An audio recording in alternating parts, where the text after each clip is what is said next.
Nyankopon. O twedi ampo Nyankopon. Wo gwa na minimo. It be you, God, where I know. I do not know your worries. I do not know the problems. I do not know the obstacles. Minim akwansidie. Minim akwanhia. Ne minima ne Nyankopon. The Rade Makuma ni o so mo je. Ade bi e wo mumu bia me de ma ho. Mo wo pɛ no ɛno na enya hɔ ɛwɔ mabrabɔ mu wo pɛ no ɛno na enya hɔ ɛwɔ Ghana brabɔ mu wo pɛ no ɛno na enya hɔ ɛwɔ busuafo brabɔ mu wo pɛ no ɛno na enya hɔ ɛwɔ yɛmpɔta mu wo pɛ no ɛno na enya hɔ ɛwɔ yɛman mu nkwa ne anim wo yɛnim akwansidie bia yɛnim nkanhye bia yɛnim de ɔbɔneɛfo ne de bɛba yɛ akwan mu yɛnim ane wɔ. And you know, the Spirit of God is speaking this morning. I tell you, that's one so I mean, now got tenacity and says, I knew when we were but and near assembly, and no person may catch your edge. It was 2 Corinthians chapter 12, verse 1 to 10. And he said to me, my grace is sufficient for you, for my strength is made perfect in weakness. Therefore, most gladly, I will. That's exactly the kind of mindset. Me pesa winya. I dream me pesa winya. Now with the nanti boni si we mu no. Yadi yabi biama no. Dani danyina yakwa nanim kwasira na de. Say radi ye say mame. Babisa ho say e na wo so wo ya manyame. Mami na Yesu kwa asode dem a woto se wokohu ne se wode ne sika wo ne ho ne sika aka nyina wode kwato collection board no wonim ye di aka Yesu ne se na ye ade da ne ho ne sika wo ne ho ne sika aka no wode to wo bate kunkuran ne ka Yesu o se hwe o mu nyina ma o ba mami we wo mapa so ade bi e wo mu ade bi a Nyankopon boy ya e wo ho for mano. Give it to him. Give God your time. Give God your resources. For when you not turn so na jidi say our botaye nti a wode udi asase so na sa botaye ne memu a wonya wachi dida ko sunche wunia bi ko kan wasem bi enche wunia bi no chiranko woda ho anu asase esresere ho wo asase atwetwe ho wo say eno no wonye ona chawo no sori anu me ma wo beti so say wo Yesu bi say wo nyame bi me se ka wo sumasem eche Nyankopon so tire Nyankopon enko sunche wunia bi enko sunche wo fa bi wontimi nya mo da enya ban bi na ba ba ya mu o de ekoso o man mu hwe de ekoso o Ghana na no mo say and a free SHS wa banka say review SHS who person we come and I want say ye kai ho frede the same word na mu use Yakobon untimi si na twetwe da ha Ghana for munteku na ye for me ni nyina ka nyame pe no ho your pen no de ye baby your pen no body and be nante. All things work together for the A. All things work together for the A. Kabasi the Power 97.9. Also share live on TV XYZ. Ghana Yesika Sam to your baby a yedru a buying in sister no man was say what the barber to a criminal and ever cost what one come tricky and so. What shall I say? I can say the flagship programs in our say behavior. Na flagship programs will be some say. A mudu was say part yet my implement ya a swabam for Swama Ghana. And you're planting for food and jobs. So belong to you. Well, anyway, a new man was a free planting for food and jobs. Away, NAPCO. Said NAPCO can flagship programs. No, NAPCO was say Ghana for more money, Massamino. A free SHS, and the Tibia to say, I will for Mutiame, most sending messages. Mama Kwame Mingakwa and most sending messages, free SHS, and the Tibia to say, one district, one factory, send a city here. One village, one dam. Dam saying yes, yeah. Dam saying yeah. And for so bad, Abama Ghana for $1 million to a constituency. $1 million to a constituency. A free brown much access on mobile here. A basic Sabre. A dear pan who won Paswa say you did $1 million now. It's a bankers was saying the flagship program will be was saying the Biowa. Because I was a Sikaban near the room and for so bad every Mwaba I'm a Ghana for. I didn't know about her. I didn't know why I was about her. Ghana for Bisa. and then the review. They said they matter review. I say. They said yeah, Marco per a year dictionary to Tumno. I bet the review. I say. Ghana focus. I am muntie. No for man yourself in 20. See a 2 Obama political party be no bad by one. That political party in government is government for every Ghanaian. It is opposition leader. Action again what ye be mubetima ye ebe boamo minus so ye jira. Eya mususu fanya man yourself. And na hwehwe nim guase aba. And na hwehwe nim guase aba. You can't even use the word review. Who you so crowd na wusuro. Thank you Jesus. But what kwa besi baby a na no na pani bia waye mampanyi da etwe madwen si so. Sika bebreba manya sa political party wa ba mu sika mo de be hwe oman no na mo de ye no ma bi mo de ya fefede eno ma bi ensem fata eno ma bi emfamfaso bia emre Ghana fo na ye de tiwiem han ya du play ye ko han ya du play bebrebe nyina no e de emfaso pa na afri mu e de ma Ghana fo e de emfaso na ba yedi sika puduo kwose presidency so mo kasa ma ban no sika sei ene yedi so mu dwumadie mu e de pa na afiri mu ba Ghana fo bisa ene mo twa mo ho are ene ba bia ya bedrunie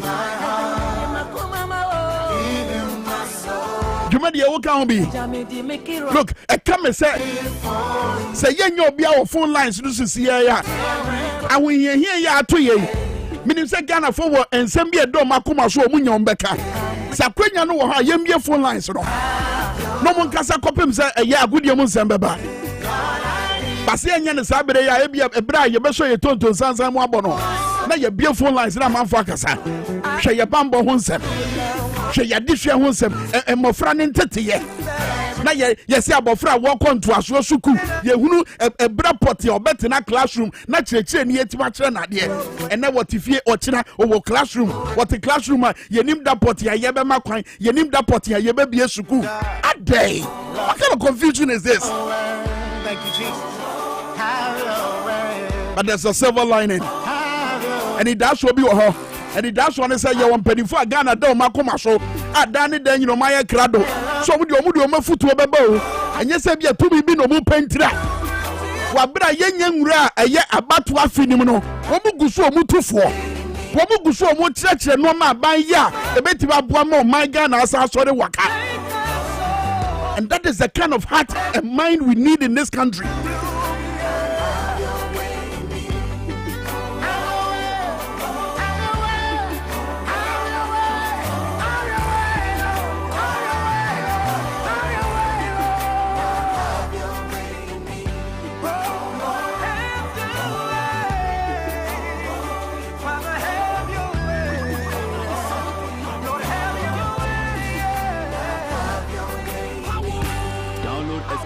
From hitsgh.com.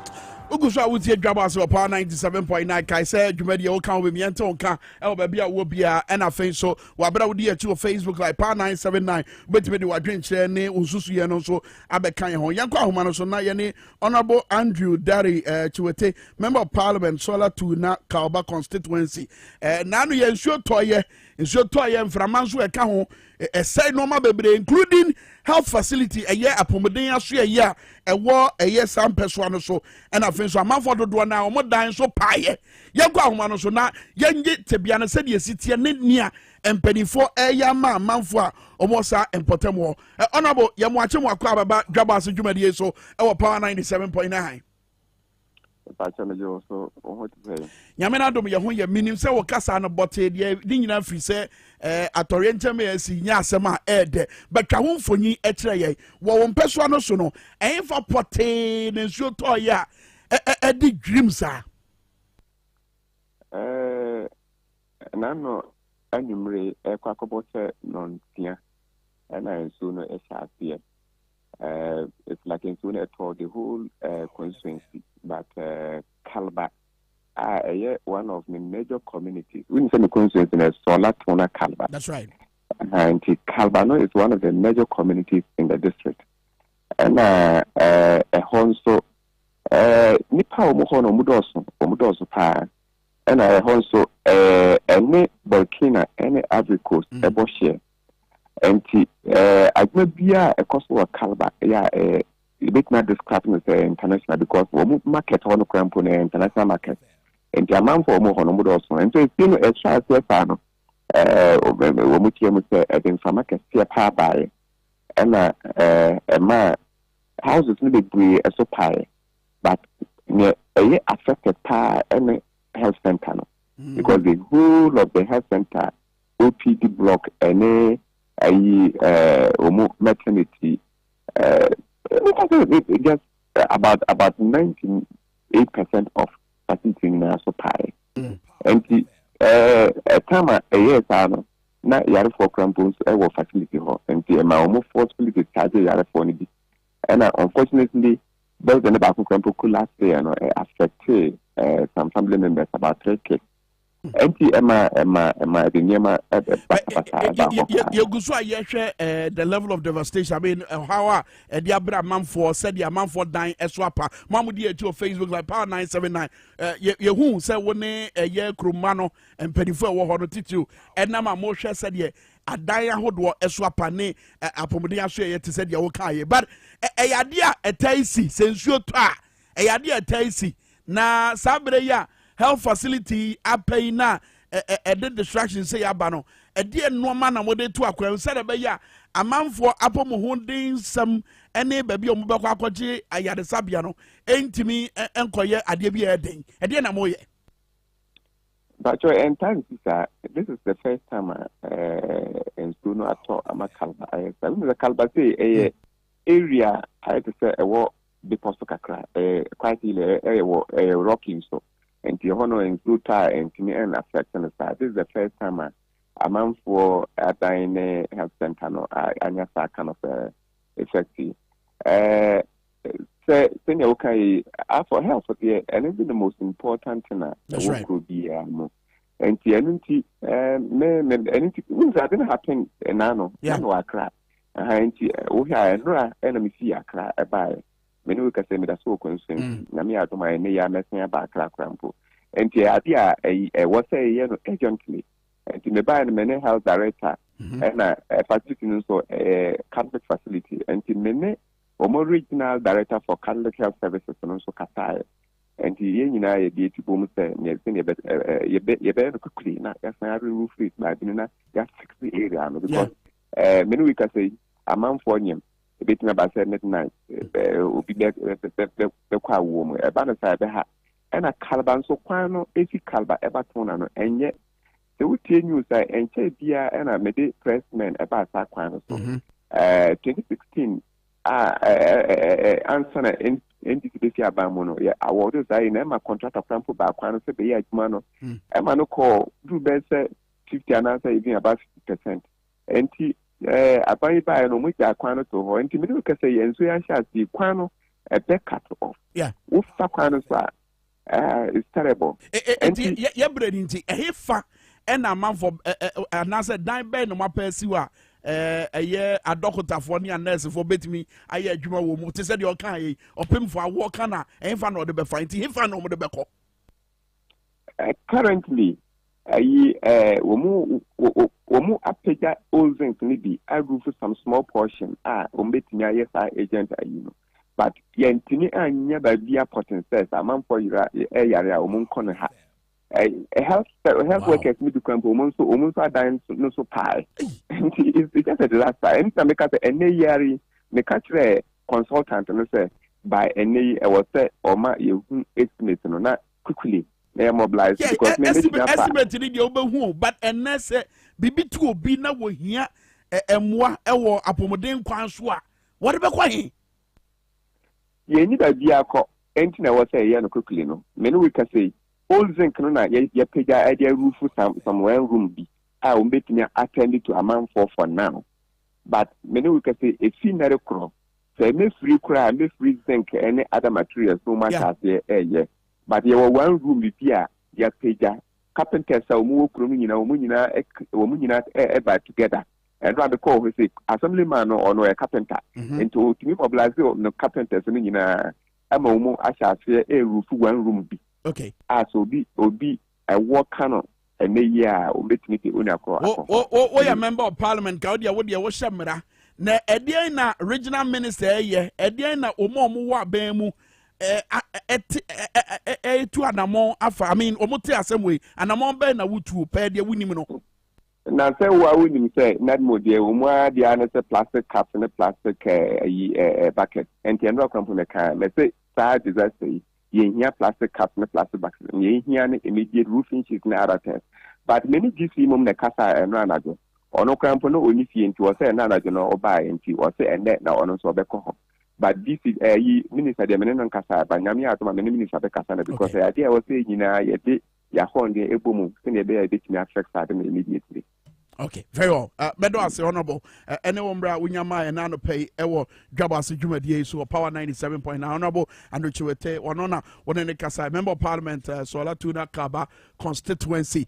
Ebusuafo na de ekoso wo ho no to the sense say apomodin ahwe ya ensuo no etu ne chance da so ma edan na say ye nim ba bia ye de befo it ya work out bi kra po ye hunu ba bia ye de be ko ba san komo no ye be ko so adi basabre e bra so say ye de agudi mu nsam ba bremo e wo dwabo ase wo power 97.9 afen so TV XYZ. Hello Kweku. Hello Kwame. Afen so mi Roger Emmanuel the sports monarch. Roger na no mu na say to say Muna offer motivation. What do you say? No, what stories now? Ghana, Ghana, pa because it's a yeti kromwa, na say at least Udi Blaster squad aba squad where the can see where you catch them say again test squad nature mu dey see and yes strategy nsem na amoka. Hwe okay reach it ata oko Blasters. Yeah, drop no. Yeah, yeti ase. Yeah, we pra. Yeah, now Kotoko a league leader and omo performance nyina untumi nka emerekwa model adidi. Fantastic. Kotoko about 7 matches. Not even somebody consider a goal. Ni nyina based on Delad. Nti di nti we one name goalkeepers be 3-4 at least my din team. No wa ko free goalkeeper what 43 goals I consider 22 goals. Hey. 43 matches. 43 matches. I consider 22 goals. Why? Hey, Ade. Any ye wo, one na better pony mana. And no better over bench. Maybe I keep a prayer one on the baba. Hey, ye wo. One kasano, new maybe because and you fine. I mean, because players are training at 27 now. No, one local player. And at 20, what do you have cap? Who do you composure our poem? Mean cancel medal because you were senior goalkeeper, you were Richard Ofori. That's right. You were other goalkeepers. That's right. But Delad ni Abrante Fenororin Satis Gideon. Current performance then are better seen. Okay, ebusuafo asoma ye can say wini ma we Ghana and Nigeria match here ebe. Home pupu ye Edina say drop na no mu dis here. He said you obi so player 33 years. I think no boy ni David Ama Ghana 33 years. Your interview no kwa no kasa was we Belgium. Say utie ye. Na ni papa na say that utie. Was we Belgium ni 33 years. 33 years. Anyway, munjuju am yanko. Ako free player about 8 matches on the club as even a single goal. About 8 matches so as 1 goal. My main chia fan Toyota hero ai. Yo mo kai no na abamu no. Right, so now the payment so I go so about 7 nyina no e DWABO ASE platform kesebe so TV XYZ and afi power 97.9 FM senior about 7 nyina no e na no pay the e ban 7 do so coach Otu Ado and any 24 and name Blaster squad 27-man squad 4 debutants and Epimo Edino yere ho some eba Blasters program senesitie and also some ba Uru Otu Ado akasa and waiting perform do pi akasa sasana Nigeria coach Osene Guavo or also akasa ediafa big gamer and also eba senwachi and onim say Ghana Premier League match ba kwa so Kumasi Asante ko na fe 11 wonders match no sen na nyoma sister ho some say de baba and afi other club news how don nyina no yere ho some eba ye kwama no ni so a ensem pi e ho no ma ye bobo no and no pay yedi eba o dwumade no se no so say nana prempe debutation and afi botela e producers a hono eta e chana no pay yedi ensem ne ba yedi sem ne ba medin edi roja imano from the sports monarch meaning hello Kweku Sigrigi Sagraga ebofa dade fa pay yewremu na yenchen 7 na se emfamodia na yewremu the senior national team the Black Stars of Ghana wonim sɛ yɛatwe akyɛ an Ghanafoɔ ato ɔno agum akeka nsɛm no biara sɛ o squad yi momfa mmerɛ o ne yɛnka ho nsɛm no afei obiara wɔ ma ɛkɔ akɔgyina mu asia kan ɛde ama ɔman Ghana berɛ a Nigeria man ɛba bɛpie mu ɛwɔ Ghana ha ɛfiada ɛdi anim yi na wonim sɛ game no nɔnso bɛpa wo sɛm adiasa 7:30 ɛna yɛde ɛyɛ game no ɛnso ɛde bɛbrɛ wo from Baba Yara Sports Stadium no ɛna ahomakye a mea mani nka dɔnhwere baako ne fa 1 hour 30 minutes ago ɛna Blaster squad no aba bɛtɔ dwa ne baɛ sɛ ɛnɛteɛ goalkeepers no yɛ maako nan Jojo Walcott sia kama Sweden Town afei aberanteɛ fɛn Abdul Manaf Nuruddin sia kama Upin Belgium afei Lawrence Antizigi sia kan Ermasen Galen Switzerland Richard Ofori sia kama Orlando Pirates South Africa wɔn na yɛ goalkeepers ukɔ defenders na Dennis Ofori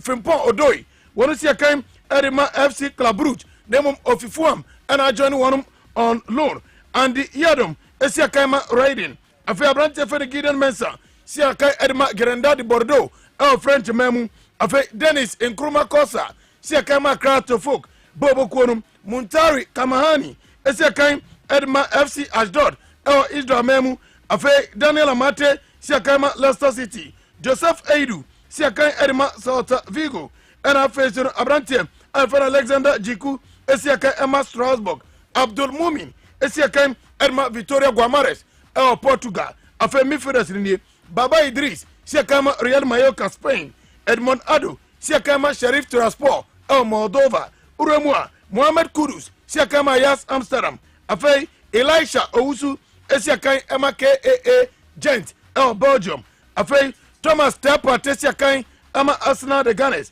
afei Daniel Kofichre Siakama St. Pauli Germany memu wingers ni Abdul Fattah Ishaku Siakai Edma Borboko Alfred Sporting CP Portugal Osman Bukari Siakaima Nantes French memu Joseph Pentel Siakai Edma Gent Belgium and after Yayabua Siakai Edma Columbus Crew United States of America strikers in the Felix Afanya Jam Siakai Edma AS Roma Akwadei Afeno Uremu the national team numu Christopher Entry Ej Siakaima VFB Bon as Germany Jordan Ayu Bekani as COVID niti abranche to member and then he do a squad num Osiakai Emma Crystal Palace and after Kwesi Ritz Osiakai Edma Austin Kell Germany or division 2 Kwesi Ritz na Christopher Entry one check Canadian or Joshua Wangu so bakosi se one it is squad ni nie woman dey omoko akono if you dey any brother yɛn ho gyina Blasters ho ansɛnsɛmanura ɔno sɛ ɛnopa dwumadi no sɛ yɛde bɛtu dwa sɛ ɛfifo no sɛ nyame yɛadoma 8:30 ɔno bɛtena ase no afei coach Otuado ɛne ne mpanimfoɔ bɛtena ase no afei ɔma adrɛse nsɛntwerɛfoɔ no afei Ghanafoɔ nyinaa afa kwan a wɔbɛtumi afa ase no afei ambɔbɔ a Ghana ɛyɛ ahead of Nigeria game ɛba so no ɛna yɛhyɛ anim a na sɛ du baako no akyi kora ansa na later ansa na dwumadi no ɛhyehyɛ so ɛno ɛnam so ma ɛfifo no ba abɔnten ɛde kyɛwpa ɛde brɛ Ghanafoɔ nyinaa sɛ pono nneɛma ntumi atotɔ mu yi a sɛ dwumadi ɔmo kan sɛ kɔmbɛyɛ no 8:30 a ɛntumi ama so no ɔno ɛde chopa ɛna ɛdi ɛma Ghana fo nyina na no akyi ɛna owura Otuado ɔno bi sɛ ɔno na sɛ ɔyɛ head coach ɛde ma the Blasters of Ghana na wakase kakra ɛde afa ahombɔbɔ na afei nhyehyɛ ne sɛ ne site ahead of Nigeria game a nyame yadoma ɛda Friday ɛba so no yɛntie nsɛm a owura Otuado ɛde tudwa. We are only a few days away from playing our crucial match against our rivals Nigeria. We all expect Ghana to qualify for the FIFA World Cup in Qatar 2022. But that won't be easy, as we need to do our best to make it to this tournament. The players, the technical team, and the Ghana Football Association are committed to this task. We really want to make ourselves and the nation proud by qualifying for this upcoming World Cup. Matches between Ghana and Nigeria are always difficult, but we believe in our players, we believe in our strategies, and we believe in the unflinching support of all Ghanaians as we go into these two matches. We are Ghana, and we have what it takes to come out victorious. I'm Otto Addo, coach of the Black Stars of Ghana.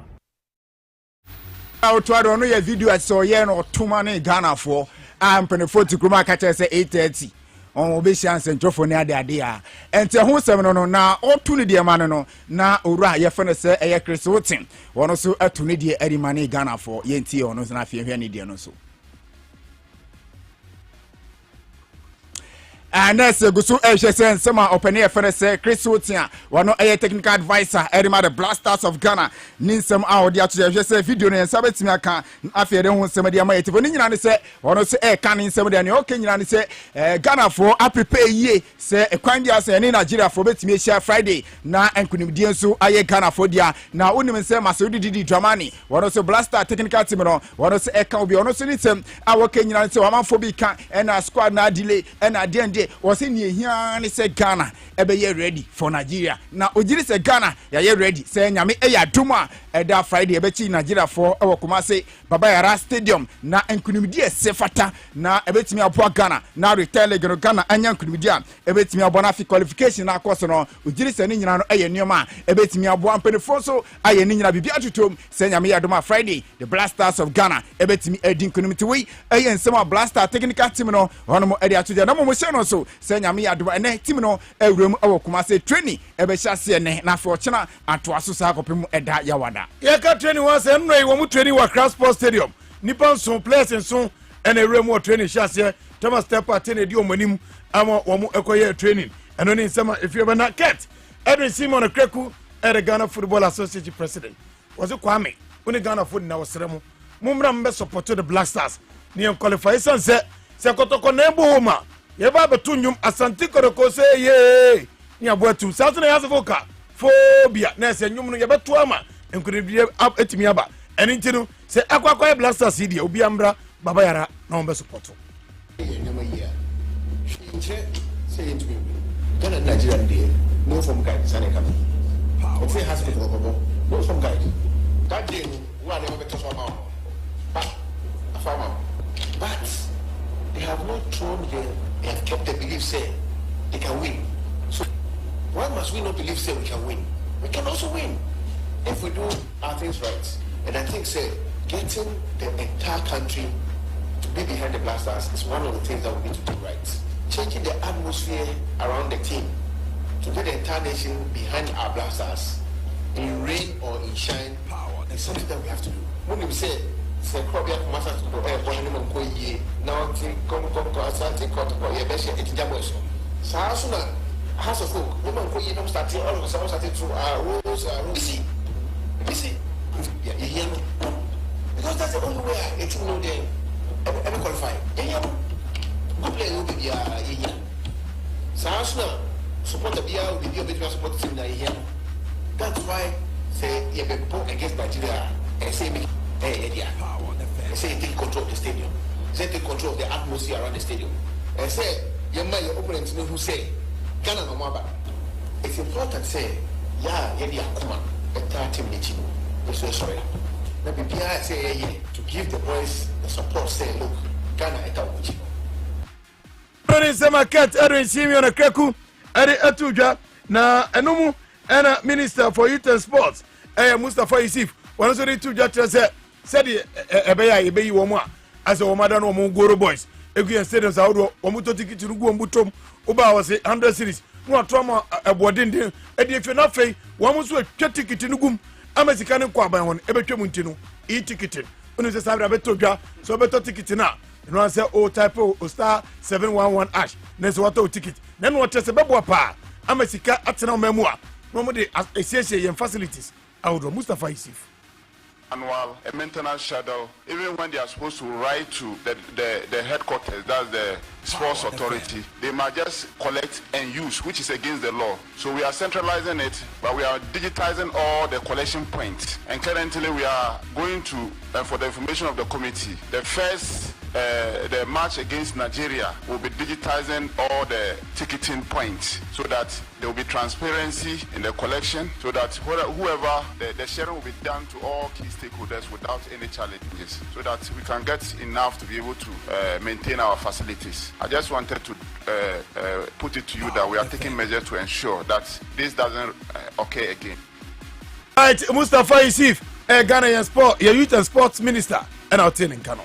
na onim say Nigeria for the kind asthma advanced team aba Ghana hadada ema stadium no kwa no madi kan ko yese na sitenya no so pitch we dey so da ho yie panti Ahmed Musa mbapie mu na eye galo mu abapie mu na de ade a na Victor Osimhen mu mbapie mu a hona bahu ball pa na no na opani a ye for na Augustine Eguavow eye Nigeria for mu technical director say wono a na head coach okuta team na odi sema tudwa wasi ni botai person na ni say obe develop Nigeria team no from youth side no dia wuremu awo senior side na ebedu baby no Nigeria ebe the great team awo Africa ha na afi wiasa fa na nya yenti sema coach Augustine Eguavow edi tuja to keep improving is first of all to have a whole lot of facilities, train our coaches more, and then try to see how we can set up camps, which I have in my mind as technical director, to have 6 national teams at the grade level, at the 6th geopolitical zone, under 15, under 17, and under 20. And we have a center in Abuja, which is the central area, and that's what they do in Holland. And then you have national coaches all over these regions as well, looking for players and coaching them, having taken the philosophy, the way we want to play from the central youth and the zones. And then all the best players in these zones will always appear in Abuja periodically. If you're not doing well here, you return back to the zone. If you're doing well here, you come to play. If you're not doing well in the zone, you're out. Entiano ayen sema coach na di tuja nwechi no di atuja se enei ohia Nigeria for nyina support ahead of big game eda Friday e baso yentiano so ne okan e different so. It's very tough because we are human beings are very demanding, and then we're a football nation, which is normal. So if we want to always, we don't want to settle for less. We always want to go for the best, and by so doing, we want to win every trophy available. So to be saddled with that responsibility, I think is a very tough performance. Everywhere, every left, right, center, definitely. With the ability to be able to hold on and then shed most things away and remain focused matters a lot. So who remain focused and only play to people is, yes, mistakes are there to be made, but they should try, at crunch time like this, not to discourage one. It's always to encourage and support people, because things like this if somebody's not strong, you can throw him or her off guard. But I am focused, and people I know have a lot of fans out there. Thumbs up for my fans. Then the ones who are not my fans, it's normal, because you don't expect everybody to like you. But I love everybody. So by the grace of God, we all celebrate together after the two-legged game. And we'll qualify. Do hard work. We'll work hard and make sure we win both legs and then appear at the World Cup stage. Okay, Nigeria head coach Augustine Eguavow Ninsam Awaka de Arefa Nyame Aduma Friday big game and over 7:30 Ghana time and etuja wo Kumasi Babara Sports no mo shano so se Nyame Aduma Power 97.9 FM aha ye betuja from Kumasi live commentary eri bibia be bro kama ti o bompaya no abo say blasters 3 points no yen sabetimi aka nini na mo no yebre na yaso ntie fa ba kumienu bi ntwam na yen sore so nim se Enre Ghana Premier League Monday 21 game ba ko ekam no etodwa enra ewo amanyene amaya park 11-1 set trefie ni krobia Kumasi Asante Kodoko eti penkro obia ehye ne yonko obia ntimi ahye bi 0-0 ena game no enso etimi ewie na ni unim se ababa todwa se Royal United ene de na stars etodwa kwesiara no emperifota se de Royal United titafo ebu referee no enye enti sabre Aliu Mahama Sports Stadium Otamale no womo agye ade fi Royal United sem enya do metime sia kan hobium sabre a edi animu na bobo ko fe ne Diana Stars enso de krata ba se abro mo ko Tamale agwako sia kan against bobo ko fe na Archiu no abrante fe ne ya Mohammed wo mkaten so mra kam emesin ko sia kan abrante na mba enei wo makoko sia kan na ba wo mutira se kabutrin 2000 Ghana cedi wo mo tidi fi na ketuem next time onwadi a we pini hunti Mohammed Diana Stars so. Okay, mrano so ye di mo besi na mom oru afere se Magdin English referee wo de atuja se sisi we pa na ye nya dia obe ginaokrama so e de abrahye na no officiate e wo league nim diom na anije sem ne se openene ko ne so ko ne kwa video assistant referee no so ono ebetimi ahwe ama na gina fi nioma akoye de papa sasna Paulo Dybala so de atuja se or say goodbye to Juventus intiente obe free akoma Chelsea for the head say bia we ya do bia obeko wa ho bejumba before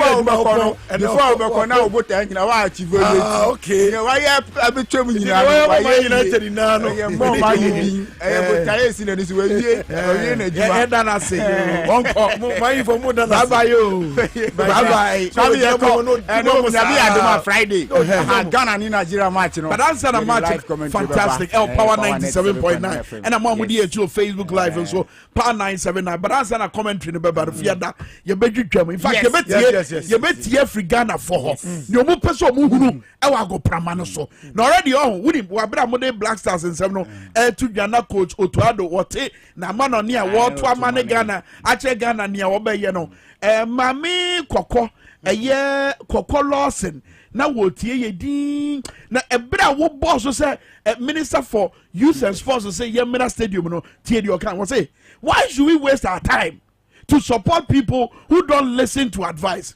They have eggs in your faces, Kwame. Pride, oh, ahomaso. The Bible says, go before a fall. Good morning, my brother. And even that me raise concept you asika kra omoji against question do do and also now yes they e-ticket no now kotoko if you do the bad things and get results na emma won se san wadwene ade no ye bad things na ade enye na wo ye na wo nya results free nti won say wo afem no won say de e na wo ye eno na mo man no we ye so ebodie mo san komo we fear that sika ne de fear that ye be because kotoko bobo kuma say omo na control supporters 15 20 cities supporters na blasters ade body e da Ghana for akoma so Mamiko Facebook Live Part 979 Razak Adefio ATA or share so was a good morning power Mudia no size or latte lai as a good morning Kwaminka Haja Aisha to Zigani was a good morning Kwaminka. I'm sad for Mother Ghana because Nanado Mampenyi Nanado he wants to kill us Opeso Kuye Naka ono na busuafo nyina ne namfo no mo bata ho George Hinase Kwame today let the fire go to omo Puerto Rico omo ya chim for the economy was it achim Puerto Rico's economic management team led by Dr. Muhammad Dubaumia Yumus Musa as a former for Nana to kill us and I add them Japamusa so the message about a good job brother Kwame Minka Nyamin Shao and a citizens Ibrahim Deportivo also chair was a good morning to you William Nyako so the message about Nidian Wapa was it the free education was not properly planned. The truth is that when Mahama said he was going to build 200 community day schools across the country, he started building the e-blocks. That is where Akufo-Addo and his MPP got the idea. Say a bit why your baby your friend free SHS. Nanu ya dibe brigana for any show. By your buy ye. As many someone so the need about masa. They have nothing to review. Omunishi review. And their flagship program. Kwame Omunishi forget Omo. And I feel so Ismail Akum Sensei Kwame wow look he levy cake in the dahono. Tanko Rahim message on the bar. Say good morning to you guys. Good morning. Fantastic work in the studio. God bless our homeland Ghana. But Dr. Baumia Ebraso so Baba Kasa na Ghana for who I can put that with three. Yada munyina mase moko so ne yati wabra mo de mo nsam eba e wo Facebook Power 979 na Facebook WhatsApp so 0208984166 ene mema makwanya no mo so mafre no ma kire madwen abai say ne flagship programs ne programs akese ne nhihye akese a wo de ba ye ne nyina no ebra so besa hwe ne bio brofo kasa mu ne yefre no review na no obi ka sa review yi na yese de opa acha ne say wo be cancel no and then when ye di ani be kire wa bra ye hwe ye sika sam ntoto ye ne ba bia ye gina eni ne ye ya ebetu ama Ghana asafa ntema pa efra ye be for ye tonton sansan masom ne aburum sisi e ba ansa na no hwade we ne tie jam no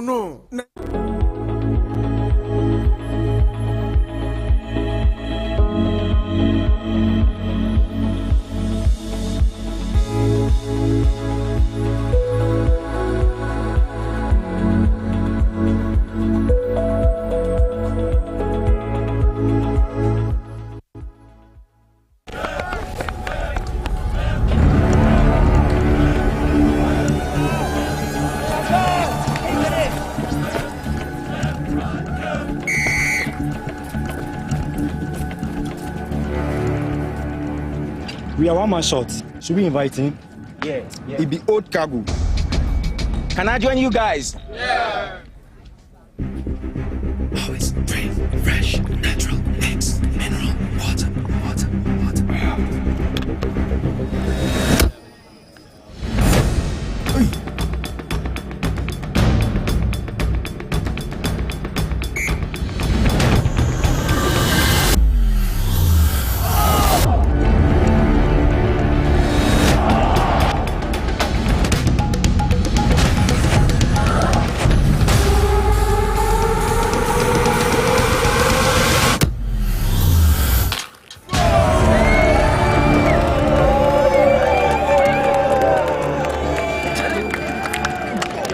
Still got it. Always keep hydrated naturally. That's my secret. Manufactured with the primary aim of preserving nature's finest minerals necessary for a healthy mind and body. X Natural Mineral Water. Simply natural.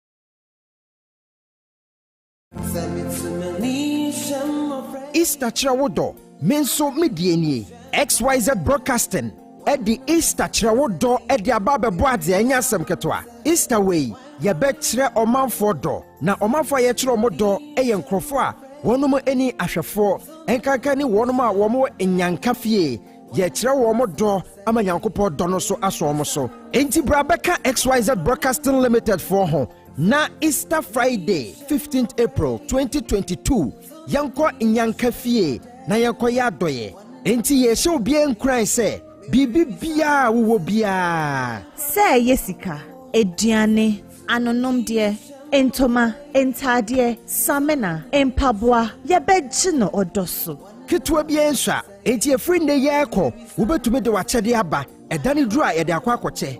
Number now ubetumi de usika send so. A0597 215419 0597 215419 na mebusem etre dunkron ni chichemu dunson ese ni wo hunu ohiani mobono woye ede manyankopon na nyankopon so ese tua sa nipa no eho ka Easter Trawodo menso medieni bejana mama yesei.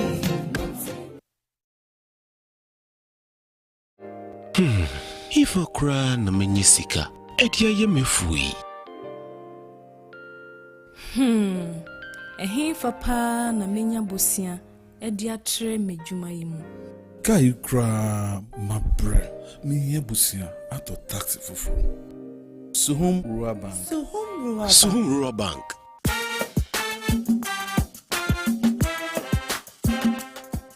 Yema mwakwa baba Suhum Rural Bank. Ye won hyehyɛ ahodoɔ bi te sɛ dwadifo abosia, ekokro bosia, susu account, and it does wɔ hɔ savings account, me bada chain savings account, and the akeka ho. Suhum Rural Bank was 03422919896. Na won so to miaka sɛ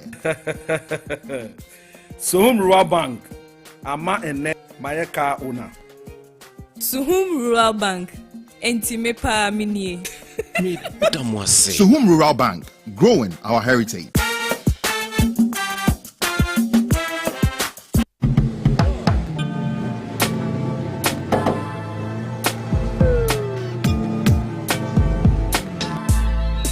Welcome to Auto Check Vehicle Diagnostic and Licensing Center. I hear my car can be checked here without going to so many Accra. Sure.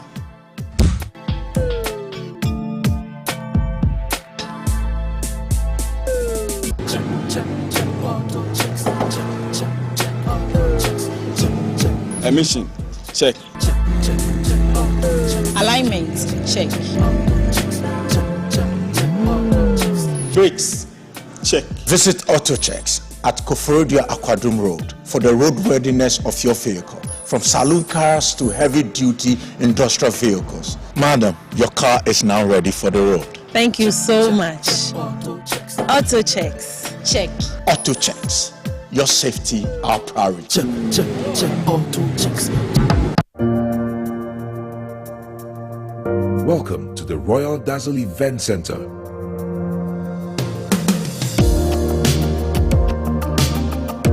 With a lush and well-maintained lawn and garden, you are assured of the best serene and comfortable atmosphere to organize all your family and social events.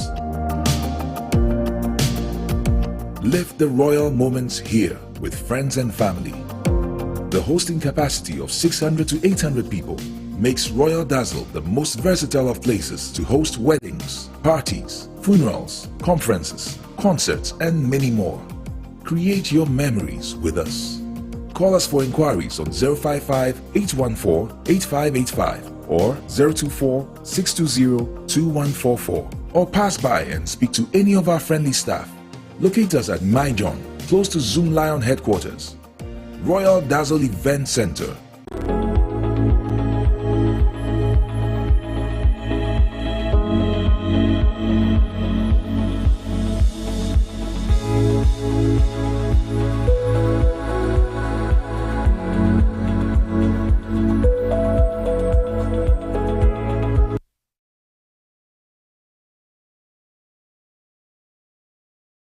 Sawote Konkoya Natrasa Samaba Sawote Konkoya Natrasa Samaba Sawote Konkoya Natrasa Samaba.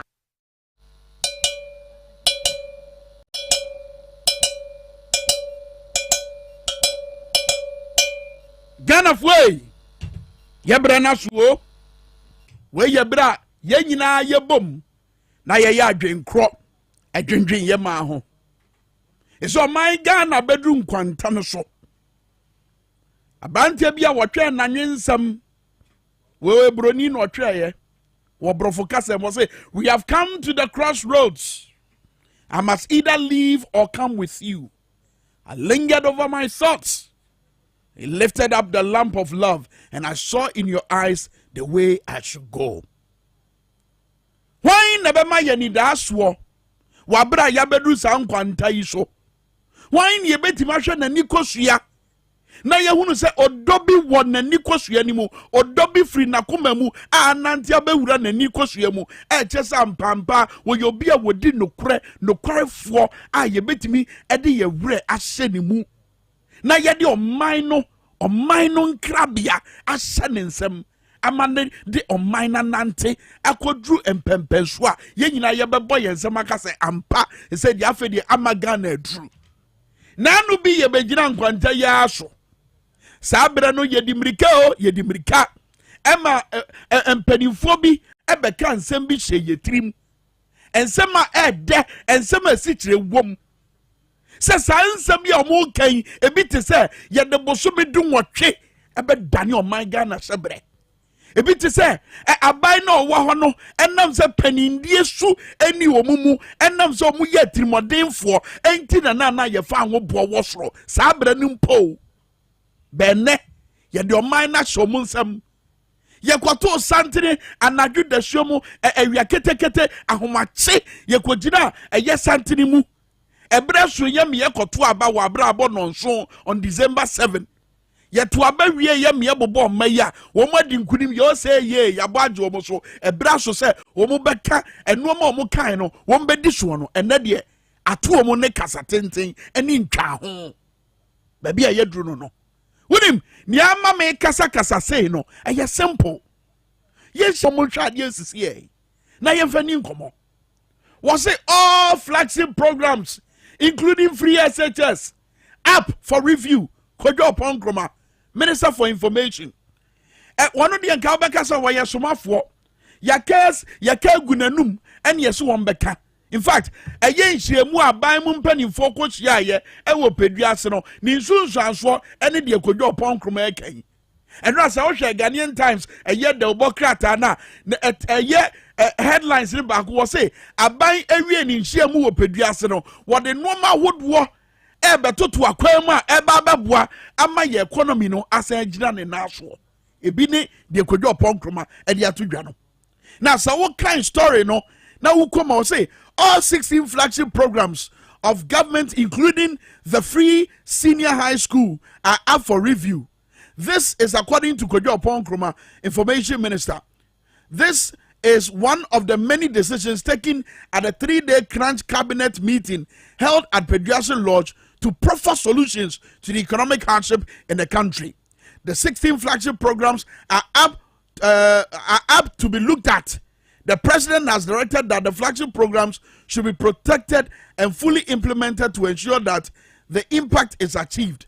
Now, yaka flagship programmer, aban hyehyɛ aban dwumadie ahodo a wɔse wɔde ba betu ɔman ne mpɔn, ebi ne free SHS, ebi ne planting for food and jobs, ebi ne NAPCO, ebi ne one district one factory, ebi ne one village one dam. And the Ghana for bisa sɛ ne tebia te sɛn ɛdeɛ mfasoɔ ne yɛnya free ho a ɛna yɛka kyerɛ sɛ ɛsɛ deɛ ɛbrɛ na so si yɛbɛsa ahwɛ ne bio fi sɛ ɔman Ghana kɔ ahohiahia mu hwɛ a yɛhwɛ ne bio no yɛhwɛ ne sɛn adeɛ a ɛni hɔ no adeɛ a yɛnya mfasoɔ mfiri ho no, how do you review it?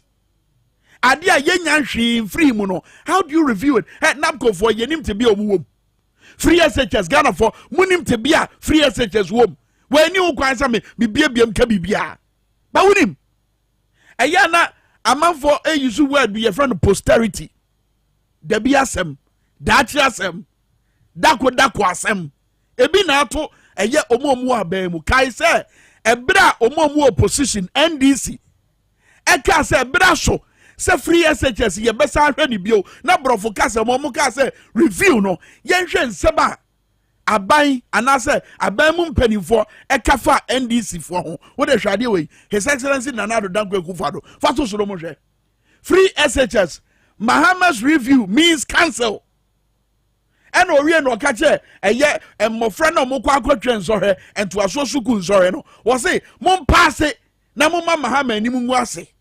Can you imagine? Mo mpaase na mo ma Mahama anim ngu ase. What sort of politicking was that? Edia politics in here. Edia tetekwa politics in here. Some politics were trouble. Hey, free SHS. Mahama Kasa was a very biono. As SHS, Yenkem. Nani the radio stations I would rush home. Now, man, for us, I say, no more shitas answer. No, the Mahama party and say, Yenkem. And ne, must say, flagship programs including free SHS and Brasso say you best already bio. In fact, near what they can cast asam no a professor die. What can what join news? Was a free SHS no sike kom no any ninsunsu aso anya e we ye sika sama ne anwe ne sinti e Brasso say you best already bio. Let's review the program.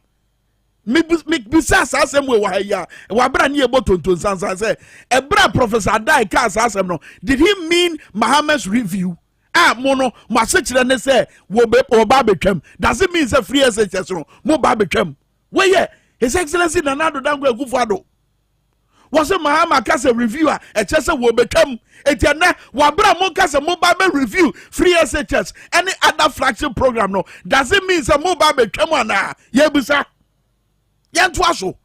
Yesha Dr. Mahamadou Bawumia. Ghana Mampania Bedi Echa were head of economic management team. And then Yesha baby a ye no. And then Wabra Sidi na who day Aji Eguo. Wabra Yesika Samadan Yebutuono. Yesha Dr. Bawumia baby a ye no. Yesha Dr. Bawumia Amana Bekasa Edia Rechemwaba ye bio. Dr. Bawumia Yira.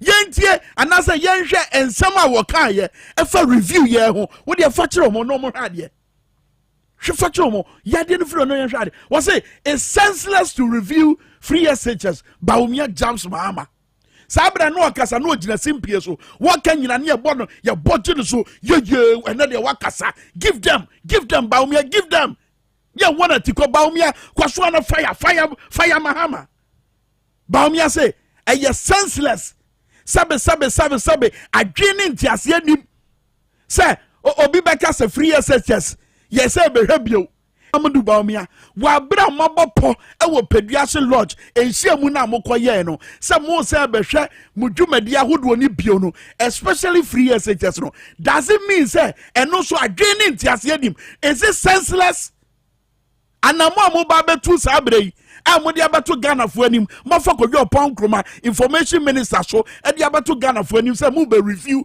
mo flagship the same words does it mean say review na mo ba be ye no e senseless na Dr. Baumia, head of economic management team ye hwehwe na ye hunu no does it mean say senseless yankwa yanim Mahama on Dr. Baumia fatoso no mo hwade Mahama on Dr. Baumia fatoso no mo hwade economic and social distress for the people of Ghana. The Akufo-Addo-led government that came to power on the back of mouth-watering promises to make life easier for Ghanaians and ensure rapid development of our country has so badly mismanaged the economy that we have been plunged into the most debilitating economic crisis in about 4 decades.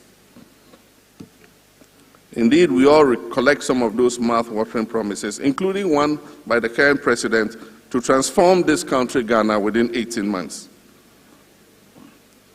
This crisis into which he has led us has spawned hardship and suffering for our people on a scale never witnessed in the 30 months, and nose-diving currency, which has rather arrested the person who said he had arrested it. The dollar has rather arrested him, and so we're looking for him. We can't find him. I asked the IGP if he had the key so that we could find where Vice President was, and he said he doesn't have it. He doesn't know his whereabouts. General incompetence, corruption, and waste of scarce resources have combined to make life simply unbearable for the generality of Ghanaians. General incompetence, corruption, and waste of scarce resources have combined to make life simply unbearable for the generality of Ghanaians. No group is perhaps harder hit than the young people of this country. The issues that affect the youth of Ghana who dominate our population are many, and in these times of severe economic downturn, they have inevitably been worse off than per group in Ghana. His Excellency John Dramani Mahama Ghana kanema mpanyinu no nya waka yi wobua enya no kre se no maboa ye den wo man Ghana enya no kre mo amoye se na wa ye politics na wa person take advantage and semben na ye John Mahama in opposition. John Mahama was in government efutuo ben no mfa ma ni nia no ma omo MPP amanyoku mu enne tumi na bedi omo nsam efutuo ben no mfa ma omo.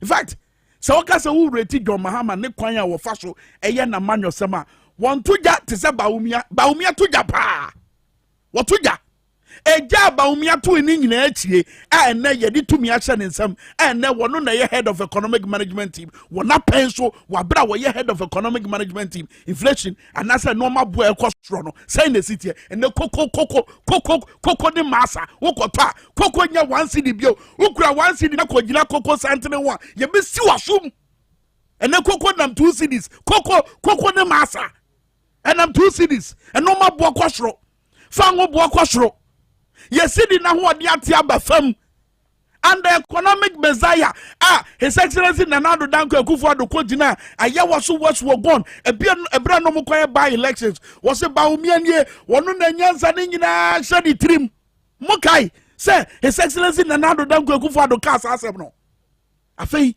tie kodwo ponkroma bio information minister wo mko opeduase ne no ma wo mo say wo mo ba ye wo de tie we mame Peter Fatum yanko. This claim to possibly review the program if Mr. Mahama were ever to regain power is simply a veiled threat to collapse the program. Yeah, where you before? No, your best is subio. Look, Obiamna Facebook Live, Power 979. Nothing yaba. Yet Ninsema Wakan and Nanu Yabro Moko Pediasi meeting in Rio. Kojo upon Kroma. Information minister, why you paying? In fact, morning show host, former morning show host, Emma Joy FM, super morning show. Nana jingle here, Kojo, a full bouquet, Kojo no. Yes, and Thierry Bio Brad John Mahama. Eka say, and one be here. Say, ye tietie de awofoka, ye tietie de Ghana foka, and one be here say 3 years ages no. Monsan hwe bio, na tie de okafa John Mahama that this claim to possibly review the program if Mr. Mahama were ever to regain power, is simply a veiled threat to collapse the program. But with him, posterity no, why mami bio? Professor Nana Jane Opokwa Jemai, John Mahama running May 2020, and Rabu Abrana Omopa NDC 10 up no, Omopa one temano. What one Nancy Sembi and Nancy says so. Says what? Yadi He uses language that is uplifting and not insulting. He uses his power to encourage and not to intimidate. He uses his power to tolerate those who disagree with him and not to threaten them. He understands that power is to create peace and not insecurity. And he knows that the power gives him the confidence and the maturity to accept responsibility and not to run away when he's called to account. A party that cares about the youth invests in the youth. And you begin to invest in the youth by paying attention to their training. And that is why you know, and that is why there's evidence that it is NDC that removes schools from under trees. Because the children will become our youth and they'll become our future. It is the NDC that builds the E-blocks because it didn't envisage a double track. And when we said review, others said we were going to cancel. And we are waiting for the definition of review from the Black Dictionary, since that is the source that they use for many things. It's the Black Dictionary in a hip on the wall. And now where your woman, your friend, a strong woman. A strong woman, why in the back of the I'm here review. Na setre. Say yes, say you made your BBO. It is sabri as I say, atomo, and in Tassitasia Muhu baby amobefa. Ghana for a walk on my pa, Echo Madrid, Professor Buckman, Esemunquam and Vose, one for Nasam Konwa. Where Abanu just say, look, Mekai Nagrat for. Mekai chance for Mekai a beam for munim a ye mofra nentity ye wonsem o ma be mu pa wo mo so mo ka for free years just 3 years into a program no na chase and in some na ebo baba a headmasters ahodo a no mo do o mo say tene problems e wo ho as headmasters no ye yi o mo free baby o mo wo na ye transfer o mo call baby foforo na fe ye ka a chechefo nyina no tum so mo obi ankasa ene on babia kuntunu no ehwan yakoduru kuntunu ehwan kwa nanimo ehwan kwa ekwa nachi ena yakwa asa abayachi ehwan abehia say ye be review your programs and all these programs are muslim ba review Ghana for muntie na muntie ni ye ka economic management team alanche matin ka ho and programs ni bi boama adwuma ba it is a program bit is napco yeso mabunu ekoku independent square ne besi ne maburu insesi fam no munim baby o monfa na sika yesi yede bo mo sika fia 700 cedis yesi yede mo mo yentimi ntwa ye na yasa begire anim se napco no so ka 16 programs aye ba be reviewer na de ne e pa kire e de pa ne e pa kire $1 million ye shebo se empesua so bia anasa constituency bia e wo Ghana ha bia no afi bia ye mema no $1 million $1 million na wai e de pa ne e de aye all the constituencies in Ghana ni be a washa me chame $1 million no e de pa ne de aya e ye significant e din sakaya kase ababo mpeswa no so mo ma kire ye $1 million ne way and after so one district one factory enfidi nyuma sai ene yetima bie ama mabunu no enya adwuma enfidi nyuma sai one district one factory said the music wo mo manifesto no eno no ma implement yi eno nie na mo say mo ba be review program e chesa bu betwam mo ko IMF na IMF mo amo na mo say de yesi tutu yesi kasam yie well Mensa Thompson ba ebia ono wadwen foforo ye betie no ebia Mensa Thompson be ka bibi foforo but abin for dodo na e kire say mo ko IMF there's nothing wrong IMF eyekuo Ghana ka hu bi ebredu na wuntimi hunu said they will seek asem ahode no esiate aba for mu hunu de onya ho a IMF ho na okọ ti said the honorable Rikitegan kan nra what my xyzonline.com e was our kenkan baby ayadru no final one ansa na ye de asi So, Mammy Kojo upon Krumabue, now for the said, get the atwaso. Quote, Yanko. Ms. Kojo Oponkroma, Minister responsible for information.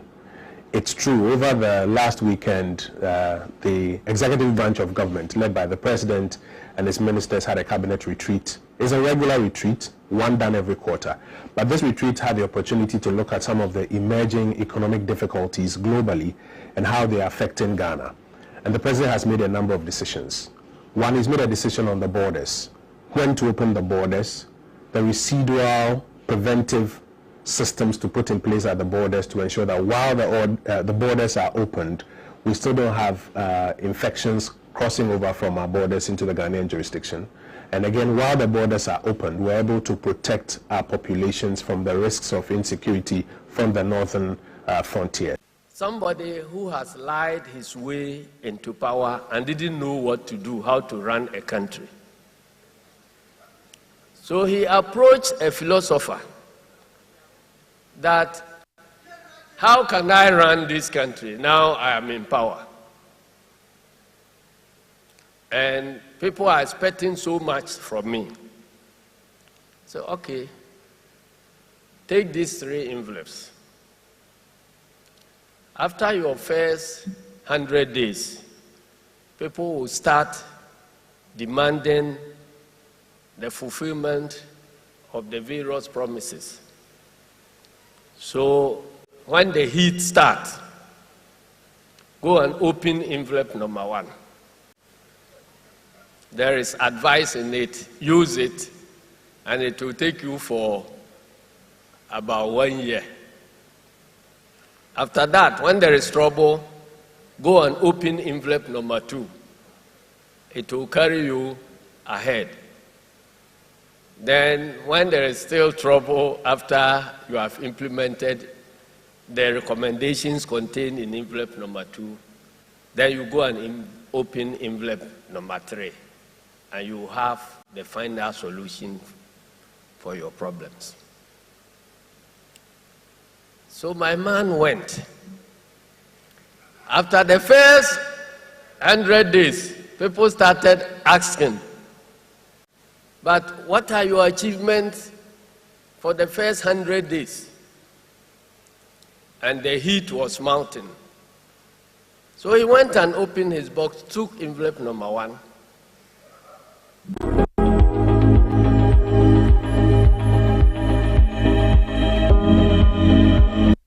We have envelope number 1, eke bibi che. Eye Ora Johnson I said didn't get ya na damfui didn't boko so atafre pa o. Ah waba ben mu. Ah yes say o first 100 days dura. Oh ya wa foot bia ya twetwe egu krata bi so a ye de ahyehyehye envelope mu. It is obubusa say first 100 days dey pan wire with the envelope ni mo. Na ya twetwe egu so ka kire omo. So musa tata obiewa kwa second envelope nim bie so bibi wo ho ka kire omo. Ave last one cry the kume.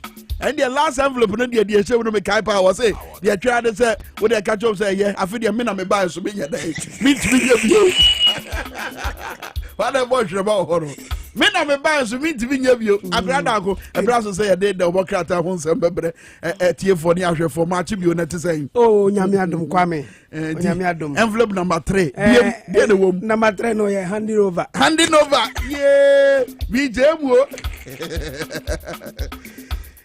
Master, 16 flagship programs, MPP flagship program, planting for food and jobs, 1 district, 1 factory, 1 village, 1 dam, and idea bio, free SHS, and idea bio, 1 constituency, 1 warehouse, $1 million to a constituency. Review a year, Bible review, say, Yanya Hute, simple. No, say, Yabesa, and Biwa, and just say, Yanya, and your Ponkruman and Kassanin, some more kind, say, review literacy council. No. And no. And your Ponkruman Guao, His Excellency Nanado, 1 year what the John Mahama was so Mahama, Ghana for some Mahama Kase will be review free SHS, and just will become. And about Miansuka, Ose, a senseless, says a Yansan, Biaran, look at the numbers I'm sending to me. Kwame, and Yamina Mikai, Sabi, Potokasa, Yaka Penisa, senseless. oh ye kapanisa penis ba uba Ghana memo ka what's yan fran ntama what's senseless address adia nyansa anasa adwene ba kokura ni embata ho tese ade ni nye enye ade na sai na tese de omo ba ye fa Dr. Baomi asem na omo pa tese ni omo ba ye ya omo se omo de ba beti ye bra esuwe nyansa ni adwen ba kokura mbata ho ana ye bisa ade ni nye Baomi na kan ye ene ye gina asem no so di aka ero yan kwa nkrata ni na odi no ma we ya chi awara what free Kwame me da wase me shase na obesa fire ni Kwame me the daily graphic na be fiase enim ha no or the doctor NS Addison or your governor Bank of Ghana ni foni aba o chem say Ghana yensika kra bia tang Bank of Ghana policy rate no wonga review na sabe wonga increase no equal 17%. Chemu otwi okay yeka policy rate yes esang say Ghana yensika sem enye sika sem na nkoye ni ti no e wo say sika kra bia tang no odin hihye bi ba that's right se ne be ya ebeboa ma Ghana cedi no betimi agina ne nanso that's right be se mfihye enum ni won fa san hihye bi maaye enti mo kyerem se sabre ya commercial banks sika kra bia horo wa wodi gwa ne nema no wo se wo ye nsakra kakra wom se ne be ya ebetumi aboa ma Ghana cedi no begina ne nanso enuti sabre wodi akogina eye 17% na chese kan no na ewo fem be se 15 enti sabre de wodi 2.5% abeka ho does it mean say okobobosia wo eye sika kra bia ensi hu no ye de bi beka ho ana Kwabi asechira no Kwabi uhwe senia ehihya ni tina ewo se sika kra bia no niema enkoso ye enti no sa policy rate wo mo ye ni sa no a wo ho enum ebetimi aboa ma Ghana yen esidi no betumi agina ne nanso ne enti a wo mo yesa ne se wo kyerem se COVID-19